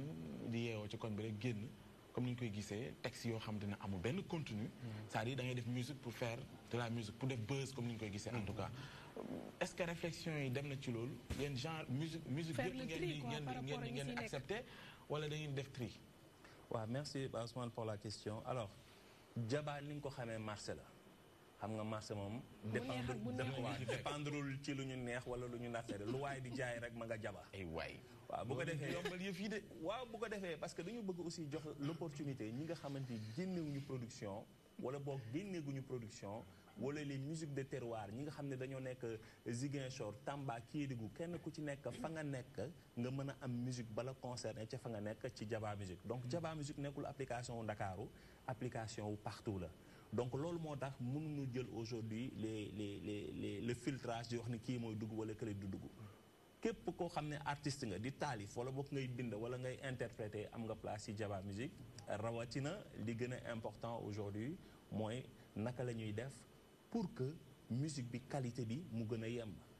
alors qualité bi ci Jaba Music même qualité la ak CD pour techniciens yi di seetaan xam naa di déglu ñu ngi ci 44 kilos sur 320 kilobits c'est-à-dire c'est le même format qu'un CD donc même qualité bi ngay déglu ak internet ak sans internet. Persal yaa ngi ci Jaba wala déedéet. waaw Jaba xam naa ni ñoom peut-être baa bi daf ko yóbbaale daf ko ñaari A mais jala ja. dañ ñi la comme yow luy jaay ca marché ba luy jaay ca ja ba yéen da ngeen def Jaba da ko numériser voilà da ko dëppale voilà mais wax bi dëgg-dëgg luy jaay ca jala ja parce que dañ naan rafetal lañ soobu ñu di ko jabi xam nga tey fay am nga bi fii nga am baa bii baa donc voilà loolu mooy gis nga yii nii man nii dama ko soxla hélas damay rafetlu toujours sortie yi muy def parce que toujours mi ngi valoriser li nga xam moom mooy suñu langue toujours boo seetloo ci ay waxam wala ci ay bindam wala ci ay woyam da nga ci gis benn mbóot bu nekk ci biir boo xam ne ñun ñoo ko moom et puis c'est ça la musique gis nga musicien culture dafa yaat tey ku mel ni moom liggéey na ci musique noo xam ne tey mënoon na def style américain kenn du ko ci compte di laa kay anglais bu ne ne nice nga ni ko very good amul problème xam nga bu la làkkee nga làkk ko mais tey toujours mi ngi am statut bi muy taxawee moo tax xale yi le Pape Ousmane wax léegi am na solo sélection bi ngeen di def d'accord na marché bi lépp a ngi ci jabe lépp a ngi ci waaye bu dee kiy jaay kaane kiy jaay yamba bu ñuy gëdd lépp biir da nga bu ñuy jàpp yow la ñuy jàpp xam nga tey am na texte yoo xam ne xale yi ñu ngi koy démb rek Fatima mi ngi ci def benn thème ci Soxna FM am na tey xale yi woy nañu benn son boo xam yaa ngi koy dégg nettali ko sax nii dafa rafetul parce que xale yi léegi amuñu inspiration xaw ma ñiy bind ñoo bindatul xaw ma xale yi ñoo demul ci nangu ñi la nga bind ñu bindal leen xaw ma lan moo xew musique bi moom mi ngi yàqu parce que léegi wax ji rafetatul fecc bi rafetatul musique bi léegi yàqu na est-ce que yéen ñi nga xam ni yéen ngi tey yaa ngi dugg tey lu mel ni Jaba Musique tey est-ce que jotul ndax sax ngeen gën a encadrer xale yi pour wan leen ne affaire bi du fo affaire bi du affaire clan affaire talent la parce que clan ak talent léegi affaire bi la nekk du talent de clan la léegi il faut ngeen dindi loolu d'abord pour musique bi mën a dem parce que musique dafa war di wax di yeete moo tax loolu il faut que daal man li ma leen di gën a soññ mooy na ngeen gën a uuf xale yi gën leen a teppe ñu gis ay alaaji maal yu bëri yoo xam ne seen i wax da nga ci gis ay njariñ ak ku mel ni sama xarit Babi Dadi Bibson ku ma bëgg la xaw ma ko de wallaahi xaw ma ko mais ku ma bëgg la ndax ay li muy fësal c'est important merci Passane jërëjëf alors c'est important bu xam nga li mu wax ni dafa am solo ci li nga xamante ni moom mooy d'abord def modèle bi alors xam nga Jaba bu ñu wax ne dafa nekk ci réseau de télécommunication dafay wane ni du lu ñu neex rek dugal ci nopp nit ñi surtout bu nekkee ci réseau de télécommunication yi nga xamante ni du lu la neex nga def fa donc bokk na ci direction artistique bi ñu am ñi nga xam ne ñoom ñooy xayma di déglu contenu yi avant muy dugg ci plateforme bi ñoom ñuy def liggéey boobu de filtrage maanaam c'est un filtrage beaucoup plus dans le contenu ba nga xamante ni mayuñu ko ñu koy wane ci réseau de télécommunication yi moo tax da ngay def différence entre application web boo xamante ni lu waay neex def ak application de télécommunication ba nga xam ne tu es obligé de respecter le code des télécommunications tant ci application ba que ci contenu bi mais bu weesoo loolu tey boo xoolee musique sénégalaise lu tax mënul internationaliser wu parce que dafa am loo xam ne moom la ñuy wax ay code xam nga code ISRC wala UPC dafa mel ni bouteille bi boo ko xoolee am na benn code barre code barre bi mooy référence du produit bi musique dafa am loolu ñuy wax ISRC mooy code bi tax fu ñu ko jaay kaka moom dina ko gis dana ko mën a jot ci koom donc aujourd'hui Jaba Musique dafa jox possibilité boobu musique sénégalaise musique bu ñu dugal ci Jaba Musique dañ koy jox automatiquement identité au niveau code produit te loolu bokkoon na ci li nga xam ne dafa freiner musique sénégalaise pour mu dem sur l'international fa nga xamante ni boo ko amul sax duñu la teg ci télé yi parce que foofu télé yi pour ñu teg la foog nga am code yooyu voilà d'accord et à travers Jaba Musique gis nañ également Batin Agency bi nga xamante ne yéen a ngi ci organiser ay concerts gis nañ MHD également Morgan Heritage ak ki nga xamante ne mooy Aya Nakamura ñu ñëwoon fii ci concert décembre loolu yëpp yow yaa nekk jiit bi 72 heures hip hop également am na mais est-ce que tamit il n'est pas temps également ñi nga xamante ne ñooy suñu artistes yi nekk fii Sénégal ñu produire leen un peu à l'échelle internationale. Alors merci pour la question xam nga événementiel dafa nekk ci écosystème culture xam nga pour nga mën a def déjà spectacle il faut nga am un produit boobu moom ngay mën a taxaw di ko interpréter parce que spectacle interprétation la donc aujourd'hui musique sénégalaise ñàkk doole gi mu am ñàkk doole ci biir réseau quand je dis réseau mooy maanaam ci xarale yu bees yi tax na sax ñi ci biti duñ ko gaaw a jot donc ñàkk koo bañ a jot forcément dafay tax aussi duñu xam existence bi ak naka la ñuy def ba jot ci donc aujourd'hui ak Jaba Musique day nekk benn début benn possibilité boo xamante nii tey di nga toog jot ci musique nigérienne wala nga jot musique internationale facilement ci sa téléphone donc facilité boobu nga am pour déglu musique internationale bëgg nañu musique locale léegi am ko au niveau du Sénégal bu ñu tàmbalee loolu maintenant sur l'international on va pouvoir maintenant dans la sous-région commencer à exporter la musique locale sénégalaise ci yëpp parce que Jaba Musique du affaire rap kese du rap du mbalax même musique ñi ñuy wax tàggkatu yonent mi ñu ngi ci biir boo demee ci benn playlist bu ñuy wax Zikar ñii tàgg yonent dañ fa am wàll. D'accord. Même si vous êtes entrepreneur aujourd'hui mais vous restez artiste donc bëgg nañ xam tamit tey sa relation ak Daraji Family maanaam Ndongo Di ak Fada Freddy même si vous gardez toujours wala sax vous répondez au nom de Daraji mais tey ji lan mooy seen relation donc est-ce que yéen a ngi collaborer ba tey. Alors merci pour la question buy faral di ñëw la mais je pense que muy man muy Abdou Fata Fada Freddy muy Mamadou Lamine Ndongo Di li ñu boole. moo ëpp sax li nit ñi di njort nii moo ñu séparé ndax tey boo duggee ci Jaba Musique di nga fa fekk Daraji Family te bu ñu ko bugguloon du fa nekk donc loolu rek day wane ni la nga xam ne moo ñu boole tey ñu nekk di mën a waxtaan di mën a liggéey ca ba ko jotee sax dafa am solo ba waxuma sax au-delà de nos personnes suñuy soxna sax relation bi ñu am sax ñun def ñu dépassé parce que ay nit ñoo xam ne la on a partagé parce que 25 ans 30 ans de notre vie ensemble du loo xam ne dañ koy fàtte en 5 jours wala en 5 ans aujourd'hui Seydi Gassama wax na ko bi engagé pour la promotion par exemple des droits de l'homme avec Amnesty di ramener fii le groupe Steel Pulse, c'était la première fois au stade Léopold Sédar Senghor, c'était pour la promotion des droits humains. Def nañ ci single, def nañ ci lu nekk pour aussi andi benn approche. Donc aujourd'hui Daara J Family, c'est la même famille. Quand je dis c'est la même famille, parce que nous sommes tous l'expression de la jeunesse sénégalaise. Ñun ñëpp ay ndaw Sénégal lañu te loolu moo ñu tax a jóg. Kenn ku ci nekk nag professionnellement arrivé à un moment da ngay am yeneen vision, yeneen approche, yeneen kii. Et loolu c'est dans l'ordre naturel des choses. Il faut pas que nit ñi di ko interpréter comme une séparation. C'est juste une continuité. relation bi daal mu ngi ci biir. Oui, mu ngi ci biir. Alors Lady Nancy mu ngi fi moom it gis nga li ñu expliqué par rapport ak plateforme musicale bi nga xam ni mi ngi ko doon wax léegi nii yow en tant qu'artiste certainement c'est une innovation de taille boo xam ne dina la amal njëriñ par rapport ak sa carrière musicale. Bien sûr nekk na loo xam ne vraiment dama koy rafetlu di wax ne ñun lii la ñu soxla quoi ñoom ñoo fi nekkoon démb defar yoon bi bu mu leer te metti woon na démb parce que ñun accès yi ñu am léegi ñoom amuñu ko woon démb mais ñoom ñi ngi xool ci jafe-jafe démb ne bi pas suñu rakk yi duñu dundaat ñun lu ñu dundoon donc ma koy rafetlu te di conseiller artistes yëpp tamit ñu gëstu lii aussi parce que dafa am solo ci ñun c'est bien pour la promotion de l'artiste parce que doo xam fu mu lay yóbbu te li mu ci jot a wax yëpp c'est vraiment grandiose donc maa ngi koy rafetlu quoi. Très bien alors Hawa maa ngi doon xaar sànq nga ñëw si Lord Alhaji Man ndax dinañ xaar sax moom def benn may ñu ko si biir jamono nañu wax bopp ñoo xam on peut s'attendre à vous voir encore une fois derrière le micro nga def loo xamante ne nii xëy na ndaanaan yi si ginnaaw doon yaakaar ba tey déggaat la nga revenir sur la scène musicale quoi. Non, en fait je n'ai jamais quitté la scène musicale. Voilà. C'est parce que depuis presque 7-10 ans que j'ai créé la société Batin Agency nga xam ne ñu ngi ci événementiel ñu ngi ci digital avec la billetterie avec Jaba Music, une station de radio. Toutes ces choses font que liggéey bi xawoon na tar donc aujourd'hui artistiquement j'ai 2 albums parce que man artiste là d'abord donc su ma ñàkkee wala lu ma deful lu nekk rek mooy toog su ma hobby principal mooy créer musique ak inspiration donc loolu mënuma ko bàyyi waaye dafa fekk jamono jooju dama doon wër ngir def lu ma defagul te li ma defagul mooy d'abord capitaliser cette expérience là sous la forme d'une société et participer au développement de la culture. Est-ce qu'on aura le même Alhaji Man parce que Dreadlocks yi nekk on voit une autre personne est-ce que même boobu noonu la ñuy gisaat bu ñëwaatee wala c'est une personne beaucoup plus posée qui est là beaucoup plus mature et qui a pris à li nga doon wax Aram sànq bi ma koy woo moom mooy moom studio parce que il était injoignable donc ba tey ça prouve que moom ci liggéey ba tey.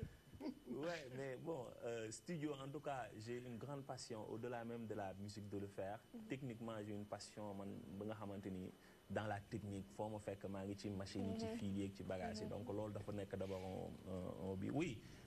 Non bàyyiwuma musique maa ngi ñëwaat très prochainement juste pour wax gars yi ni lii bokk na ci li nga xamante ni tënkoon na ma ci wàllu liggéey mais musicalement on a beaucoup de choses on a fait beaucoup de choses que nous aurons le plaisir en tout cas de présenter au public. Inch'Allah. Merci beaucoup Lord Alhaji Man, l'initiateur de l'application Jaba Music. Merci également à Awa Abba mi ñu ko indil tey di am yaakaar rek na pirate yi dina xaw a wàññi gars yi def ci application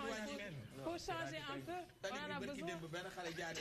na CD Youssou Ndour. je t'assure non mais nag dama dem ba sama kër fan xale bi. booy bi dóor lu mu def. dafa ma jaay CD Youssou Ndour pochette bi ma jël ko xaw ma booy bi diggante bi mu koy changé la ma dugal beneen pochette bi ma dem sama kër dugal ko muy Cheikh Diop Mbaye. ma ne ko ndok. waaw léegi c'est bon léegi am nga anti pirate. dama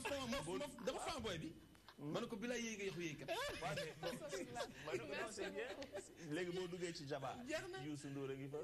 Omar Pène nga fa. man daal maa ngi Jaba rek. Une panoplie d'artistes à découvrir sur cette plateforme dañuy jàll rek suñu événement bés bi ak ki nga xam ni moo di Souleymane Ndiaye di producteur Raya Music Awards la crème primée loolu la ñu wax Souleymane ndaanaan yi daal nga bëgg a sargal. Salaamaaleykum. nuyu ñëpp. ñu ngi lay fay. nuyu naa ñu toog ci plateau bi yëpp. mais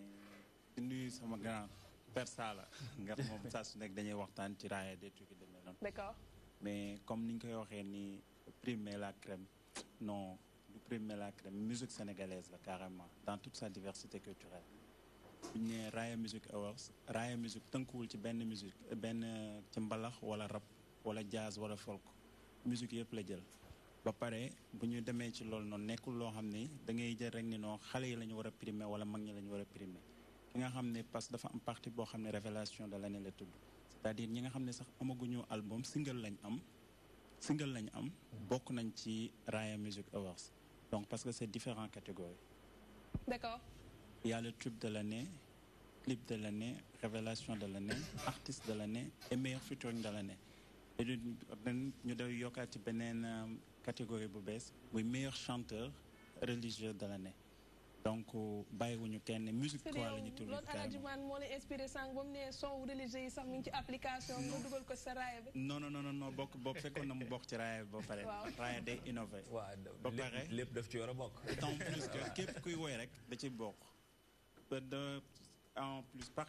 particularité bu Raya Music Awards mooy que ni chaque année dañuy rendre hommage les ténors de la musique sénégalaise. Plus particulièrement mag ñi nga xam ne ñoo fi nekkoon di def musique te gisatuñ leen ci scène musicale bi ak ñi nekk ci scène musicale bi ba léegi ba pare aussi dañuy rendre hommage ñi nga xam ne dañu fi nekkoon di liggéey ci musique te nekkatuñ fi jóge fii ku ci mel ni ren ji on a choisi ku mel ni Papis Mballo bu Gelonga nga xam ne il a beaucoup fait pour la musique sénégalaise jël tamit suñu grand Habib Faye mi nga xam ne il a fait beaucoup de choses sur la musique sénégalaise nga xam ne kenn dootu ko présenté ci Sénégal ak lépp œuvre yi mu def yëpp dem bàyyee ko fi très tôt mu bokk ci ñi nga xam ne ñoon lañuy rendre hommage mais guddi gi nag yemuñu foofu parce que tamit dañuy sargal les ténors comme ni ma la ko waxee ren ñu jël chaque année day am benn raaya d'honneur boobu Omar Pène lañ koy décerner cette année. Très bien. ci li mu def ci musique sénégalaise yëpp yemuñu foofu les hommes de culture on a choisi ku mel ni grand Guissé Pène nga xam ne boobu léegi mu ngi xeex ci musique sénégalaise di daw de gauche à droite xoolul mag ak xale ak ndaw ñu fas yéene koo sargal ci guddi googu d'autant plus que Ngoné Ndour koo xam ne une pionnière de la musique sénégalaise nga xam ne mu ngi nekk ci production di jël xale yi di jàppale ñëpp épargné wul kenn ci musique ñu fas yéene ko sargal ci guddi googu ñu jël ku mel ni Papis Konaté nga xam ni cette année il fait partie des meilleurs arrangeurs de sa génération ñu fas yéene ko primé ci guddi googu mais yemuñu foofu dañuy jël ñi nga xam ne studio yi nga xam ne dañuy defar ay réalisation de clip ñu fas yéene leen primé ku ci mel ni studio Awan ji ren moom lañ fas yéene primé mais yemuñu foofu aussi dañu jël ko mel ni Keyti ak Xumaan nga xam ni journal rappé yóbbu nañ ko au niveau international ba ñëpp ñoo koy seetaan du coup ñooñu tamit dañ leen fas yéene sargal delloo leen njukkal ci guddi googu mais am na yeneen surprise guddi googu nag samedi bii ñu jëm la le 15 décembre Canal Olympia à partir de 20h. Pessa dafa am lenn loo xam ne dama ko gis sànq si turu Raya Music Awards et ça m'a fait penser à Jaba Musique mu mel ni moo wolof yi dañ koy faral di utiliser pour gën a promouvoir xëy na quelque part la langue nationale parce que Raya je pense bien mooy distinguer quelqu'un voilà. Effectivement xam nga Raya mooy maanaam Raya mooy matière bi. D'accord nga jël benn objet. mooy raaya bi. nga dara jaale ko nit. médaille la moom la ñu naan comme sunu maam yi bu ñu leen takkal ay médaille dañ koy takkal raaya tey. mais c'est-à-dire olof xale yi léegi duñ dem ba ci fond bi daal dañuy jël benn affaire bi rek kii ko tey raaya bi. raaya boobu tey ki ñu koy takkal voilà waaw mooy li ma la waxoon rek xale yi léegi dañu naan booy demee nañ dem gàlle persaale bii mais waxul dara ay olof lépp ay làkki jàmbur la léegi xale yi foofu lañ toll xam nga gàlle tukulóor la booy anglais la demee français la xam nga. d'accord sama tur rek nga tudd muy saala bigee léegi nag il faut ñu jàngal xale yi naka la ñuy waxee ak noonu mais toujours di jël baat yi donte ñu ngi koy jël sa di ko ci dugal di ko ci boole c'est important loolu mooy wane rek léegi jot na sax ñu jël suñu langue nationale muy olof séeréer tukulóor dugal ko ci biir école yi xale yi gën ko mën a dégg wàññiwul dara. Souleymane est-ce que vous avez le soutien du ministère de la culture voilà. Non pour soutien ministère de la culture moom mosuñu ko am on est à la 4e édition. Chaque année dañuy bind demande pour au niveau du ministère de la culture amul j'ai écrit depuis le 29 février demande de subvention au niveau du ministère de la culture amuñu réponse on a écrit une demande d'appui financier au niveau du ministère de la culture amuñu retour on a écrit une demande d'audience au niveau du ministère de la culture amuñu réponse apparemment on n'a pas de sponsor et on le fait avec nos fonds propres def nañ ko ba ex fii donc dañ koy continuer di def donc woon nañ ci ñëpp pour ñu jàppale ñu mais bon dafa limite quoi limite ñu ngi ci liggéey quoi parce que culture moo ñu ñor moo tax ñu tey suñu ay fonds propres def ko ci ni nañ dem dina mës a baax ci kanam. Merci beaucoup Souleymane Ndiaye producteur Raya Music Awards di waajal benn événement bu am solo boo xam ni ay ndaanaan yu yëngu yëpp ci wàllu musique la wax lañu fas yéene sàggal ñu koy defee canal Olympia du ñàkk waa DTV danañu fa teew léegi-léegi dañuy seetaan une page publicitaire daal di jàll ci deuxième partie émission bi.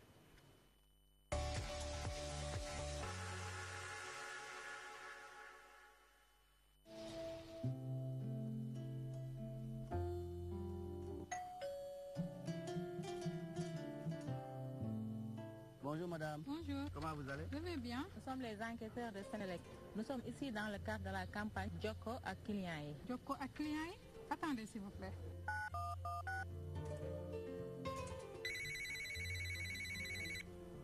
Allô chérie? Allô oui chérie. Les enquêteurs de Sénélec sont là. Les gens de la Sénélec? Mais chérie, tu sais bien qu'on est à Woyofa. Qu'est-ce qu'ils font chez moi? Attends. Donc, monsieur Diop, vous n'êtes pas au courant que Sénélec a initié une vaste campagne nationale de sensibilisation? Joko à clients? Ah oui. Des enquêteurs de Sénélec vont chez les clients pour recueillir des informations techniques concernant leurs installations électriques,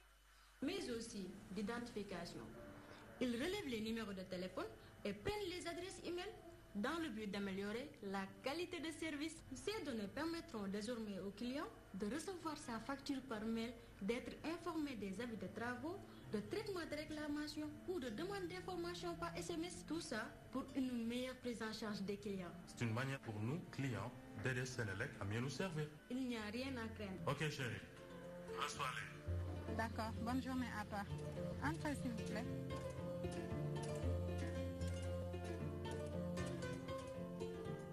Vous voulez de la visibilité, valoriser vos produits ou même promouvoir vos événements. Profitez de la promotion exceptionnelle sur la DTV. Et oui, pour un spot acheté, un offert. Maneli neex na ba jéggi dayo. Kon yéen ñi bëgg fësal seeni produit. Gaaw leen gaaw profito ci promotion Noël ak fin d'année bi. Service commercial 76 644 50 50 wala 76 644 50 58. Ak DTV dundu leen fin d'année bu neex te xéwale.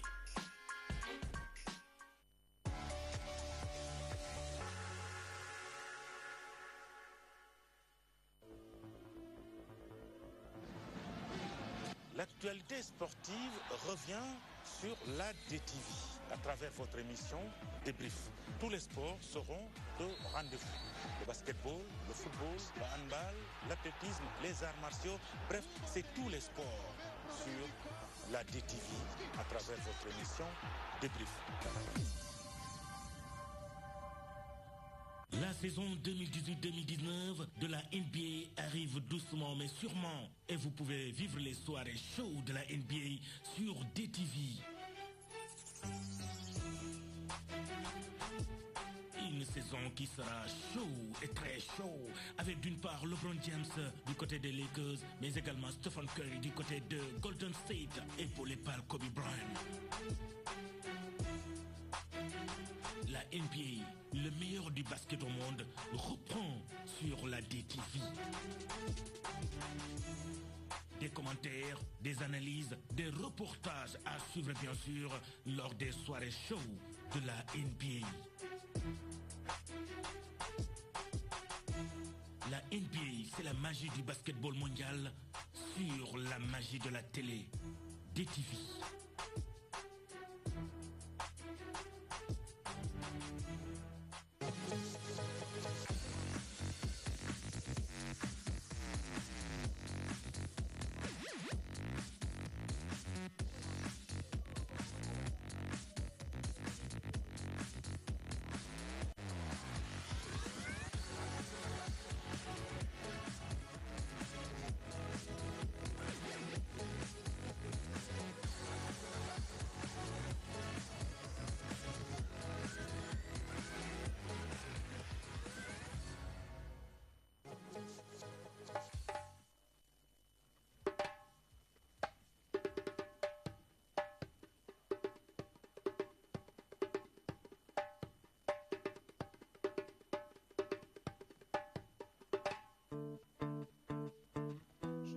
Bien, j'étais dans la lumière, et je buvais l'eau claire des ruisseaux. Je connaissais les rêves, les rivières, quand je vivais dans le vent des oiseaux. Comme les cigales, je me faisais mes ailes, comme les roseaux, je me faisais mes os. La liberté était toujours nouvelle quand j'écrivais sur les vagues de l'eau. Ils sont venus pour me prendre ma terre et ils l'ont prise en vérité par la violence et par la guerre, à tant détruire, à tant tuer. En vérité, il faut le dire, à tant détruire, à tant tuer. En vérité, il faut le dire, à tant détruire, à tant tuer.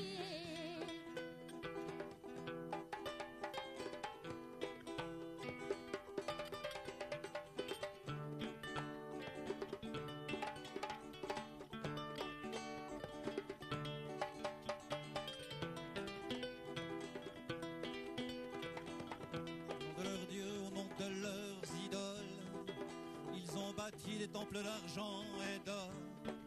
et ils m'ont mis dans leurs écoles pour mieux mettre mon âme à mort. Je vivais bien, j'étais dans la lumière et je buvais l'eau claire des ruisseaux. Je connaissais les rêves des rivières quand je vivais dans le vent des oiseaux. Comme les cigales, je me faisais mes ailes, comme les roseaux, je me faisais mes os. La liberté était toujours nouvelle quand j'écrivais sur les vagues de l'eau. Ils sont venus pour me prendre ma terre et ils l'ont prise en vérité par la violence et par la guerre, à tant détruire, à tant tuer. En vérité, il faut le dire, à tant détruire, à tant tuer. En vérité, il faut le dire, à tant détruire, à tant tuer.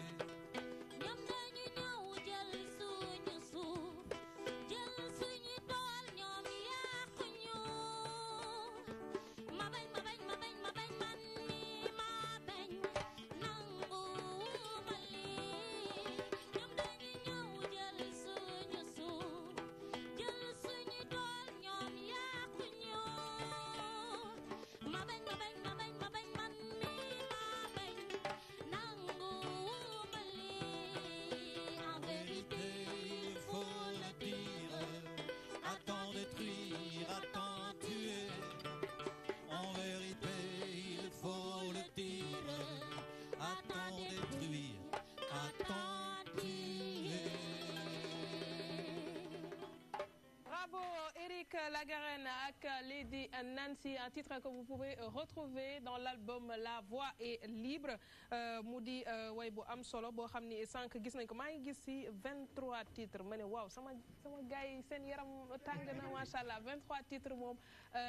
du ñàkk saa demander un travail colossal derrière pour que ngeen mën a defar produit bu mel nii.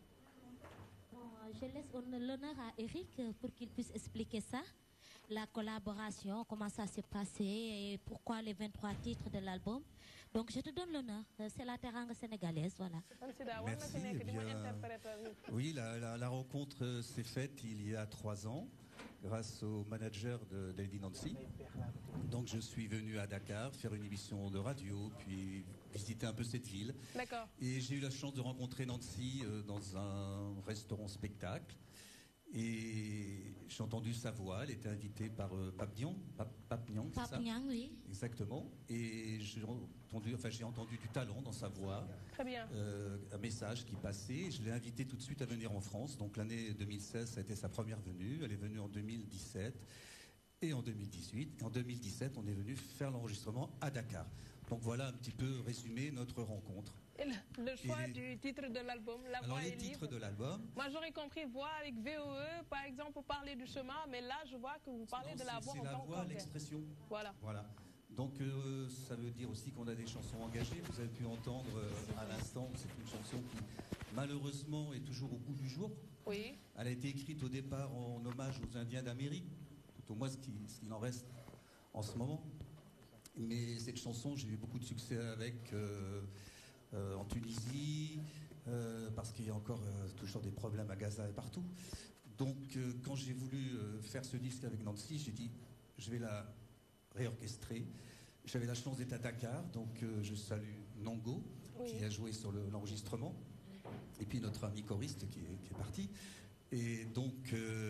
j'avais voulu donner une couleur dans cet album.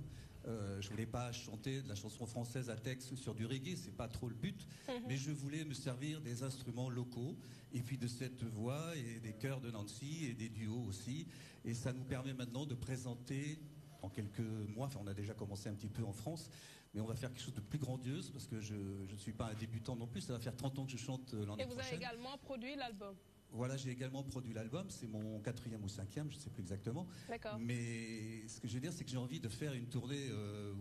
parmi les pays où j'étais le plus accueilli depuis ces 30 ans. Bien sûr, il y aura le Sénégal et on reviendra, j'espère, l'année prochaine avec un spectacle complètement métissé. Le seul souci, c'est qu'on va être au moins 11, quoi. ça va faire tout le monde parce que j'amène des musiciens français aussi. Puisqu'elle également, elle a certainement, comment elle a apprécié cette collaboration entre vous deux? waaw mais je vais m'exprimer un peu en wolof pour suñu yaay ak suñu papi. waaw tarkal Eric va comprendre après je vais traduire, y a aucun problème. D'accord. Voilà, donc c'est juste que ne moom collaboration bi dama koy rafetlu ndax tey dafa jóge ba France ñëw biir Sénégal fekk doomu Sénégal mu ne kii laa bëgg a ànd ak moom ñu wër àdduna te déjà loolu dafa am solo. Et aussi tamit day wane ne ñun fii am na ay talent. Parce que c'est pas pour rien lii album international la donc kenn doo jóg di ko def ci neen. Donc moom xam naa ni jàpp na ne gis na ne doomu Sénégal bi de am na talent. wala doomu Sénégal bi am na tuuti daal lu ñu ko ci waxatee am ñam en Papa Sarr. waaw tarkal. merci beaucoup Lady Nancy ak ki nga xam ne mooy Eric Lagarenne di leen jaajëfal ci li nga xamante ni def ngeen ko tey fii ci plateau toi-même tu sais du ñàkk ñu amaat yeneen tribune yoo xamante ne ñu gën a mën a wax ci liggéey bi nga xamante ne def ngeen ko léegi dañuy jàll ci actualité sportive ak président Mbaye Sène.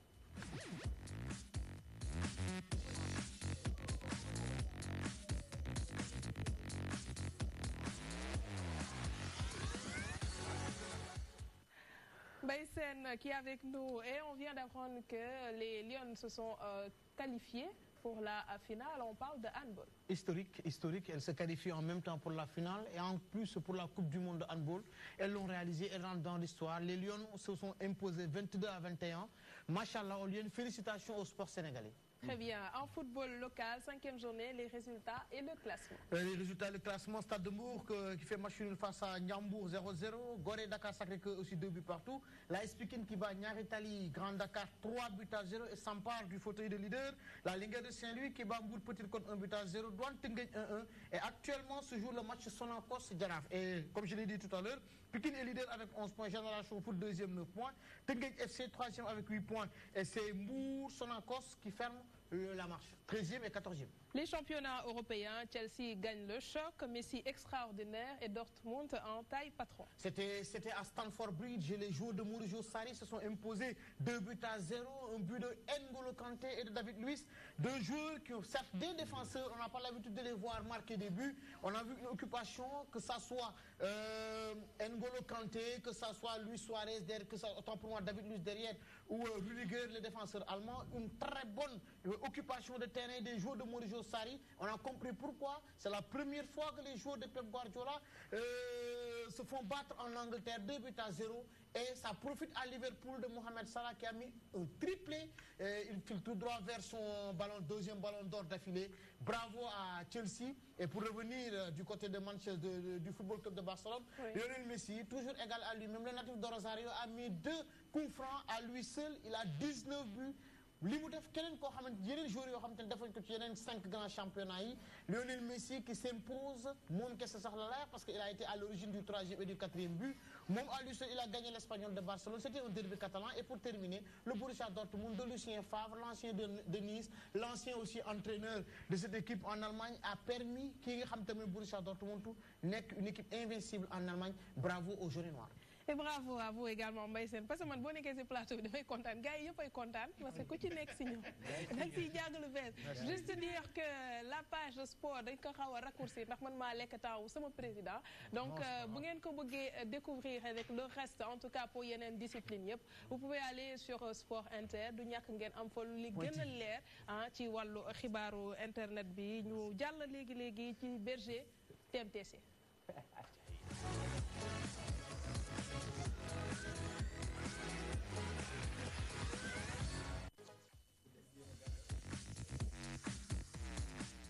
High-tech avec Abdoulaye Ly qui nous parle d'un bébé qui est né grâce à un utérus greffé provenant d'une donneuse décédée. waaw muy benn pas bi nga xam ne pas bu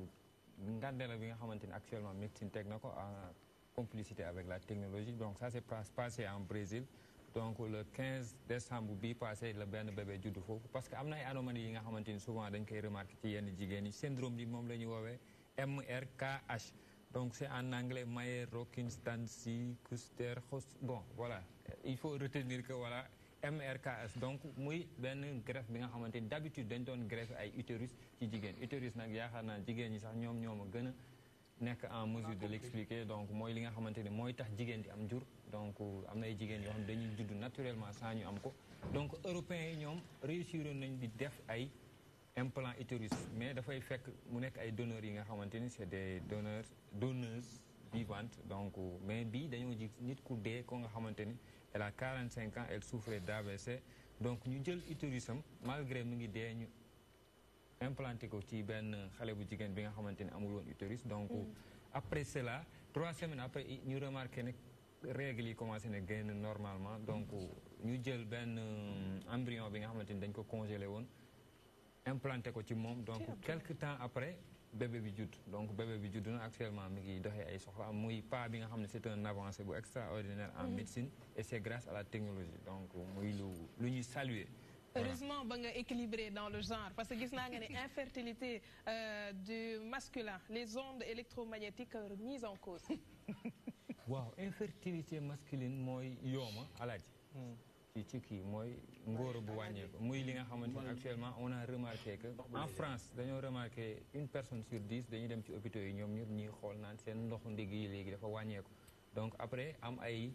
ingénieurs ay informaticiens wala ay médecins yi nga xamante ni dañoo dem def ay études jël ay kaña ak ay nit jox leen ay téléphone portable ñu jël téléphone portable yi di ko utiliser plus d'1 heure de temps donc par rapport ak yeneen nit yi ils ont remarqué que seen ndox yi dafay ñàkk am qualité donc parce que sperme bu amul qualité da nga am problème am doom wala infertilité et autres donc ils ont dit que il faut nit yi éviter toog di uuf ay ordinateur portable parce que réellement ay wifi yi baaxul et autres donc ñu ne na gars yi di def attention ci utilisation téléphone portable yi parce que loolu bokk na actuellement ci cause bi gën a ngand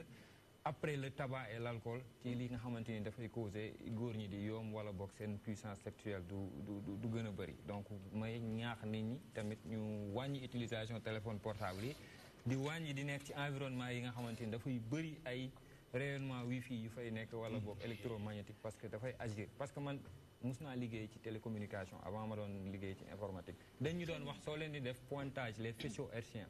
da ngeen di éviter di ko jéggi parce que ay signal yu fort moo ci jar boo ko jégee rek mën nga fa jaaree nga perte sa puissance donc boobu laa xam ne si c'est quelque chose qui existe donc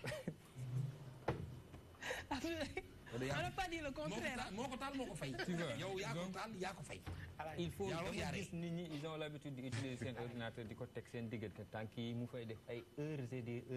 heures donc bu fekkee yow 1 heure de temps lañ la wax par jour day wàññi affaire yow nga ci yendu di fanaanal kon yërëm naa la yow waaw même par rapport président Mbaye yaa ngi ree même téléphone yi xanaa par rapport téléphone yi mooy c'est quoi téléphone yi mooy da ngay nekk di ci wax à longueur de journée téléphone yi def suñu poche waaw ami téléphone soo ko dafa topp mënoo koo ŋàbb nii de mel ni ko dara mais xam nga c'est les conséquences de la nouvelle technologie loolu mënuñu am na yoo xam ne mënoo ci rëcc mënoo ci dara téléphone portable. D'accord Abdoulaye ñu jàll ci sa chronique sans commentaire. doo may kenn commentaire si gars yi nga xam ne ay 3-4 téléphones la ñor comme Mbaye Sène c'est dangereux. S'il te plaît, surveille ton langage parce que suñu président ngay waxal. Enfin. Voilà. Le réseau social des pros, LinkedIn. Bon, je pense que yaakaar naa ne yéen ñëpp am ngeen. man compte LinkedIn donc. man moom. mooy réseau social Facebook sax dañ ma doon sarxo pour ma am.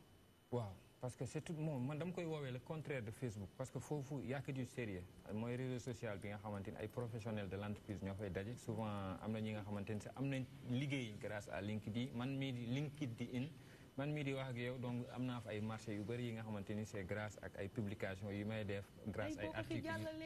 commercial ngay jaar soo fay am naa marché yu bëri grâce ay articles yi nga xamante dama fay def tu vois donc man comme ni ngeen koy gisee damay développer ay sites et autres donc si vous avez besoin de ces services tu vois donc muy benn réseau social bi nga xam ne c'est une application donc téléchargeable sur les mobiles qui fonctionne sur Android en même temps qui fonctionne sur iOS donc comme je disais tantôt c'est une application qui est tout à fait le contraire de Facebook donc damay ñaax les étudiants et les professionnels de l'entreprise ñu dem am fa ay compte parce que da ngay am possibilité nga nekk en contact direct avec les chefs d'entreprise da ngay am ay possibilité di recevoir ay demandes d'emploi par rapport ak yow sa CV nu mu nekk donc muy li nga xamante ni monsieur Gassama est-ce que am na oh non Abdoulaye xanaa bëggul nit ñi dem liggéey kii am na si waaw gis nga di en fait c'est juste pour dire que Sénégal peut-être mooy joxe pas les réseaux sociaux am na keneen ku koy gérer il se pourrait que mu am mais je gère pas ça directement. lii mooy patron nag gis nga je gère pas les tâches supplémentaires yu baykat yi. particularité LinkedIn mooy c'est les chefs d'entreprise wala ñu mel ni yow ñi nga xamante nit ñi dañuy soxla am contact ak ñoom direct sans pour autant ñu jaar fenn ñoom ñoo fa am compte mais pas sorxo gi nga xamante ni ñoo nekk Facebook bi di polluer du matin au soir donc muy réseau social bu nga xam dama koy digal képp ku nga xamante ni professionnel nga nekk foofu parce que foofu ngay amee chance échanger directement ay marques et autres donc c'est ça. Merci beaucoup Abdoulaye lii toujours égal à lui-même di ñu indil xibaar yoo xamante ne rek saa su nekk man nag may yokk problème moo tax di la jeexale émission dafay am solo. tamit ma fay nekk Abdoulaye di la xalaatal sa élément yi. Pape Ousmane je te laisse nga tàggatoo ak sa invité tu as droit à qu'une seule question. une seule question ah xanaa mu ñëw rek ci dégg nañ la bu yàggul ngay wax ni fële ca Casamance dañu fay bay yàmba. bëggoon nga wax ni say source ak yooyu ci lan nga koy teg daal parce que souvent dañ lay dégg ngay wax loolu. oui enfin de souvent wax naa ko au moins benn yoon te je crois que moom day wax yu précoce de. te loolu ñëpp xam nañ ko koo laa ci gendarmerie rek xam na loolu xëy na yéen ay xale ngeen. avant rébellion bi di ñëw Casamance chaque année gendarmerie dafa doon def ay descente ak yore seen vedette yore ay hélicoptère dem détruire ces champs là te daaw rek. xëy na dematuñu ay côté Kalounaay parce que c'est très risqué. Il y a beaucoup de présence rebelle. waaye ba léegi soo demee côté frontière Gambie je crois que daaw rek gendarmerie def na fa descente yàq ay tool yu bëri tool yàmba waaye à cause de l'insécurité am na foo xam ne mënuñu fa egg. wala boog dañuy xalaat ne suñu fa eggee ñi fa nekk wax FIPID dañ ko utiliser comme prétexte pour déclarer des hostilités. loolu tax na ba affaire yi xaw na fa law léegi. ñuy demoon fa def benn liggéey ci wàllu immigration clandestine dajale ay chefs de village dajale ay élus locaux de toute cette zone là à Ziguinchor élus locaux yi rek ñoom ñoo gën a loolu mais effectivement xale yu bëri pour financer seen yoon mu ngi jóge ay côté Bundu jóge Vélingara ñëw arroser affaires yi parce que ay île la ndox l'eau douce dafa xaw a jafe donc fa nguutu ndox feneen ñëw arroser affaires yi soo arrosé bi pare nag suñuy récolté ñu fay la nga dem waaye dem nañu ba fayatuñu gars yi day lay jox benn quantité rek en nature ñu ne demal jaay soo demee nag di jaay ñu jàppale dugg la ci biir kaso loolu nag ñu waxoon ko nag pour vraiment attirer attention parents yi surtout ñi nga xam dañu jóge Sénégal oriental bugg a dem Espagne naan dama jaar Casamance nañ xam ne seen doom yi jaar boobu Casamance c'est pour def activités yu illégales waaw te man bi ma ko waxee keroog am na ay officiers supérieurs de gendarmerie ma woo ñun ma effectivement tu as parfaitement raison ndax ñun bi ñu nekkee foofu avant la rébellion daan nañu def ay descentes yu bëri. ñu ne ma sa affaire yi am na ci ay mystique yu bëri parce que dañ lay signaler benn tool nga dem ba egg foofu dootoo gis yamba di nga gis beneen genre ñax waaye soo fa jógee rek affaire bi delluwaat nekk yamba kay donc il y a beaucoup de mysticisme autour mu ne ma bala ñu faral def day naan takku ñun tamit takk suñu galaaj ba de sorte que gars yi du ñu mën a def seen affaire yi quoi donc c'est une affaire de milliards de millions et je crois que l'État est conscient de ça te war na ko xeex parce que criminalité bëri bi am ci biir dëkk bi yamba mu ngi ci gannaaw dégg ngeen saa yu amee assassinat bu bon rek dañuy naan y a une maladie mentale derrière maladie mentale yooyu yëpp li koy andi mooy tux yamba kon nañu ànd xeex ko pour vraiment yokk sécurité nit ñi ci suñu biir communauté. Merci monsieur Seydi Gassama, directeur exécutif section Sénégal ñu jeexalee rek ak Père Sala ak avis du jour. xam nga avis du jour bi dafay continuer ci jikko yi rek jikko xam nga jikko mooy jikko nga jël benn graine nga jël ko jikko ci suuf muy jikko xale bu juddee dafa am looy ji ci moom muy jikko ji jikko moom moo wolof la. parce que soo demee ci soose. jikko la ñuy wax. voilà da nga koy ji ci moom. d'accord mën na moo est-ce que moo arab sax jikko. non moo wolof la ji maanaam ji maanaam da ngay ji boo jiwee dafay jebbi wax ñu ni xale ndaw njëmbatu suñu borom la booy sottee ndox mu jebbi boo sottee ndox mu jebbi. léegi jikko boobu nag moom la ñuy nawee mbindeef bu ñu woon nit rek mais mbindeef ba ci mbindeef yëpp kaña lu tax bu génne fii yat yi dal ko. kaña ndeyam kaña la bàyyam kaña la bàjjanam kaña la maamam kaña dara rox ko léppam kaña la waaye jikko jàppoon bu génne fii rek yat yi dal am na ñoo xam ne seen jikkoy kaña la fu nu dem bu nu seenee gàcc tant que dalu ñu tudd ñam ngeen def ay garde fou tabaxal leen mii def ay garde corps waaye dinañ jéggi yi benn dal ci gàcc bi dellu si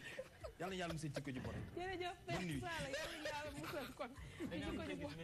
ñu jàll ci li nga xamante ne mooy xibaaru marax yi léegi la ak Serigne Modou Mbacké Niang di leen jaajëfal yéen ñi àndoon ak ñun remercier également ñi fi nekkoon ñëpp si plateau bi également suñuy artistes du jour on vous donne rendez-vous demain à la même heure 17h 19h rendez-vous à ne surtout pas manquer.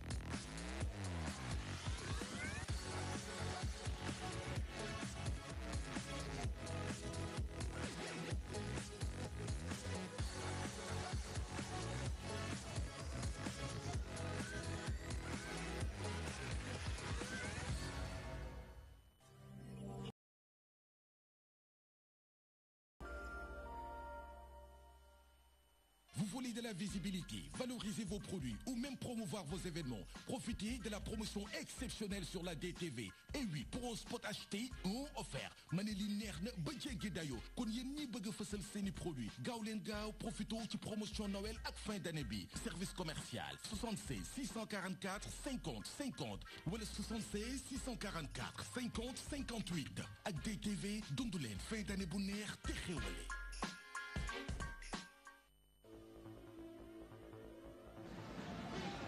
L'actualité sportive revient sur la DTV à travers votre émission Débrief. Tous les sports seront au rendez-vous. Le basketball, le football, le handball, l'athlétisme, les arts martiaux, bref, c'est tous les sports sur la DTV à travers votre émission Débrief. La saison 2018-2019 de la NBA arrive doucement mais sûrement et vous pouvez vivre les soirées chaudes de la NBA sur DTV. Une saison qui sera chaud et très chaud avec d'une part LeBron James du côté des Lakers mais également Stephen Curry du côté de Golden State épaulé par Kobe Bryant. La NBA, le meilleur du basket au monde, reprend sur la DTV. Des commentaires, des analyses, des reportages à suivre bien sûr lors des soirées show de la NBA. La NBA, c'est la magie du basketball mondial sur la magie de la télé. DTV.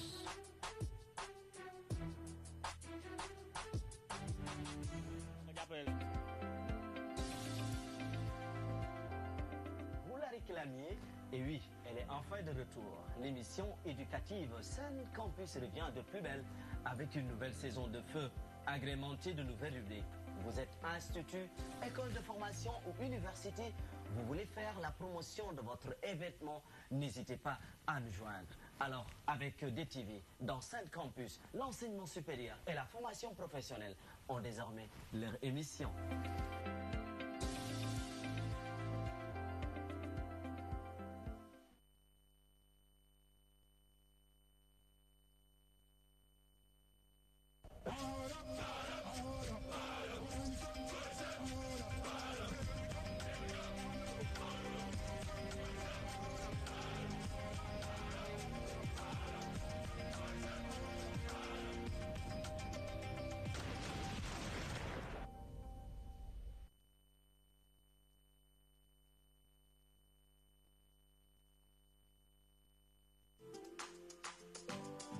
Pour l'organisation de vos salons, foires, conférences, Escaf Event met à votre disposition du matériel de dernière génération. Des chapiteaux de plus de 1000 m², des tentes de 9 m², des tables et des chaises standards, des tables et des chaises VIP, des écrans plats de dimensions variables et des panneaux numériques. Escaf Event, c'est aussi vos événements clés en main avec du matériel de sonorisation high-tech et des estrades pour podium. Escaf Event, une expertise avérée pour l'organisation de salons, foires et conférences. Escaf Events, l'assurance d'un événement réussi.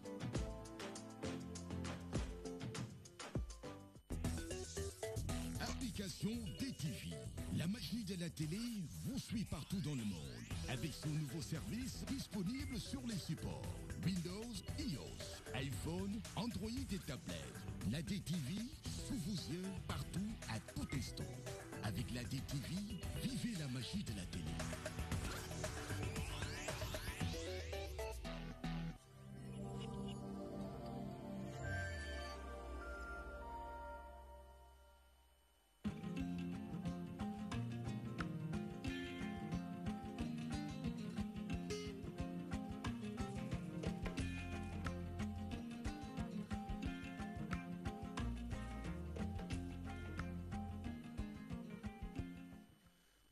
jàngeen jëf ci ànd ak ñun ci seen télévision DTV 19h jot na xabaaru marax yi la ca gën a fees bokk na ca ni nux baa ngi wéy ci waa liggéeykatu yoon yi waa SYTJUST ga leen ëmb neeñu seen coow lépp ak seen i coonoom du kenn ku dul Ismaïla Madior Fall mi seen ministre moom ci boppam mooy màtt di ëf tax mu bloqué seen liggéey dañu ci ñëw ci biir xabaar na mu gën a yaatoo dana ca bokk itam bëccëg bi nu jagleel lu sàmm ak doomu aadamam Amnesty International section Sénégal xeex ba ma nga caandim la mu xamle mooy Sénégal ba léegi njaw des na xambin buñ ko xoolee ak ay naataangoom réewum ci àdduna bi leem dana ci bokk itam Sénégal ci boppam doxalin bi diggante xale yi ak mbirum sëy dafa mel ni ñu bari ci ñoom xëy na duñ ca xam lu bëri ndax Sénégal ak ay aadama ki cosaanam lu bari ci école ak njaboot gi seenum njàngale jëm ci wàllum sëy xëy na des na lu bëri daañu ci ñëw ci biir xabaar itam dana ci bokk Coupe d'Afrique soxal mbirum handball Sénégal daañu ne qualifié ca final ba loolu kon day wane ne kon dana dem ca coupe ban duppee coupe du monde ci wàllum handball daañu ci ñëw ak Samb bu yàgg niskis faram fàcce gi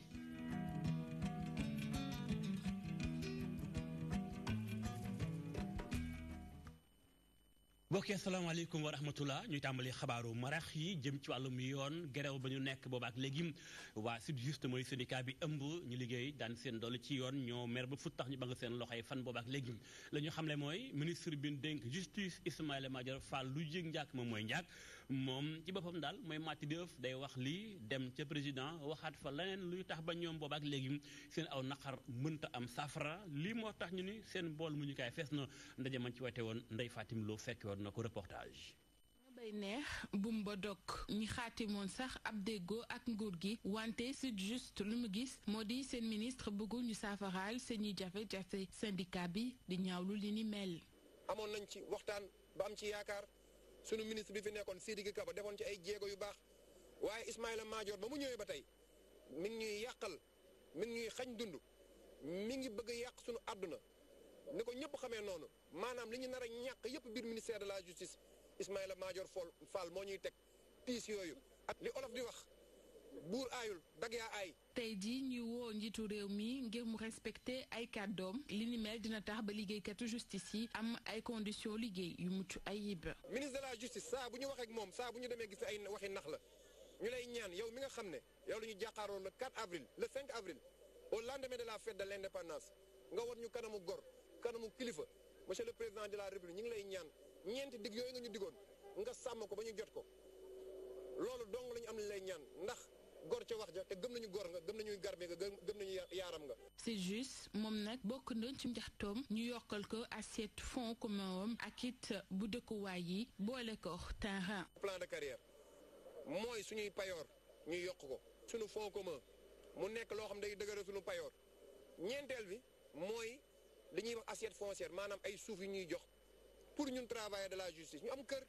fii nit day liggéey ba retraité du am kër te loolu dafa metti. c'est juste déposé na ab préavis de grève am ci ñaar fukki fan ak juróom benn ci weeru novembre su jeexee liggéeykatu justice yi fas yéene nañ gën a dëgëral xeex mi ñuy delluwaat di findalaat ni que nguur gi moo responsable bépp gàllankoor boo xam ne grève bi mën na ko indil askan wi. jaajëf Ndeye Fatim Lo gerew ca waay yoon beneen gerew ñetti fan ñoom itam la ñu xëy xapatim ca mooy ñi nga xam daal moo nekk ca faculté des sciences et techniques ñoom daal nañu fi ñu toll nii la ñoo sonn tay yi si naw nekkin yàgg na métti na lool ca itam ban defee élection délégué yi résultat yi mënta génn lii moo tax ñoom ñuy sonn tay nañu tax ñu sumb ab gerew ñetti fan nañu nag lii lancement la bu fekkente ni seenu mbir amul saafara résultat yi génnewuñ ko dañu ko delloo buum ca boy ga li ñuy sàkk mooy kilifa yi dugal seen loxo ci mbir mi moo xam kilifa yi université ak sax kilifa gi dénk njàng mu kawe mi reportage Marietou Sène. ndongo yi nga xam ne ñoo nekk fële ca faculté des sciences ñoom nag di amal ñetti fanu grève lu ñu bëgg mooy ñu fësal rek résultat jongante délégué yi ngir ñu mën a teg seenu amical. décret na ñetti fan yoo xamante ne grève lañ def mais étudiant bi pour mu nekk à l'aise étudiant pour moo xam ne mooy def il faut que mu am amical boo xam ne moo koy xeexal moo koy wax ne lii mooy sa àq lii nekku sa àq lii nga war a def lii waroo ko def te loolu amuñ ko boo diggee ci amphi problème yi nekk danañ ko rencontré ñii ñi ngi wax fii ñii ñi ngi wax te loolu lenn kese moo ko mën a dindi le recteur lui-même mu jox ordre doyen mu programme suñu résultat de même que le ministre de même que le président de la république. ñoom ñooñee ñuy wax ne rek dinañ dakkal seeni cours suñu saafaraalul seeni bëgg-bëgg. décret na ñetti fan yoo xamante ne grève lañ def mais dañ koy dabbaliyaat su fekkee amuñ satisfaction ñetti fan yi bu jeexee danañ dabbaliyaat yeneen ñetti fan su jeexu danañ dem ak ñoom ba vacances yi dara ñu dem ba retour il faut que daal suñu loolu ñu am ko satisfaction mënuñ ko fekk science moom fii cours dootu fi amati te dootuñ permettre kii que ce soit mu ñëw duñuy imposer dootuñ permettre kii que ce soit mu duñu dicter ñu bañ nañ. si noonu sax ñuy woo ki nga xamante ne mooy recteur université bi ak jëwriñ gi nga xam ne moo yor njàng mu kawe bi ngir rek ñu jël matuwaay yu war ci bile mbir. mais am na foo xam ne bu ñu fa tollee dañuy arrêté lépp parce que suñu droit ak suñu devoir moo ñu gën a lépp raison pour laquelle ñu interpellé direct le doyen ñu interpellé direct le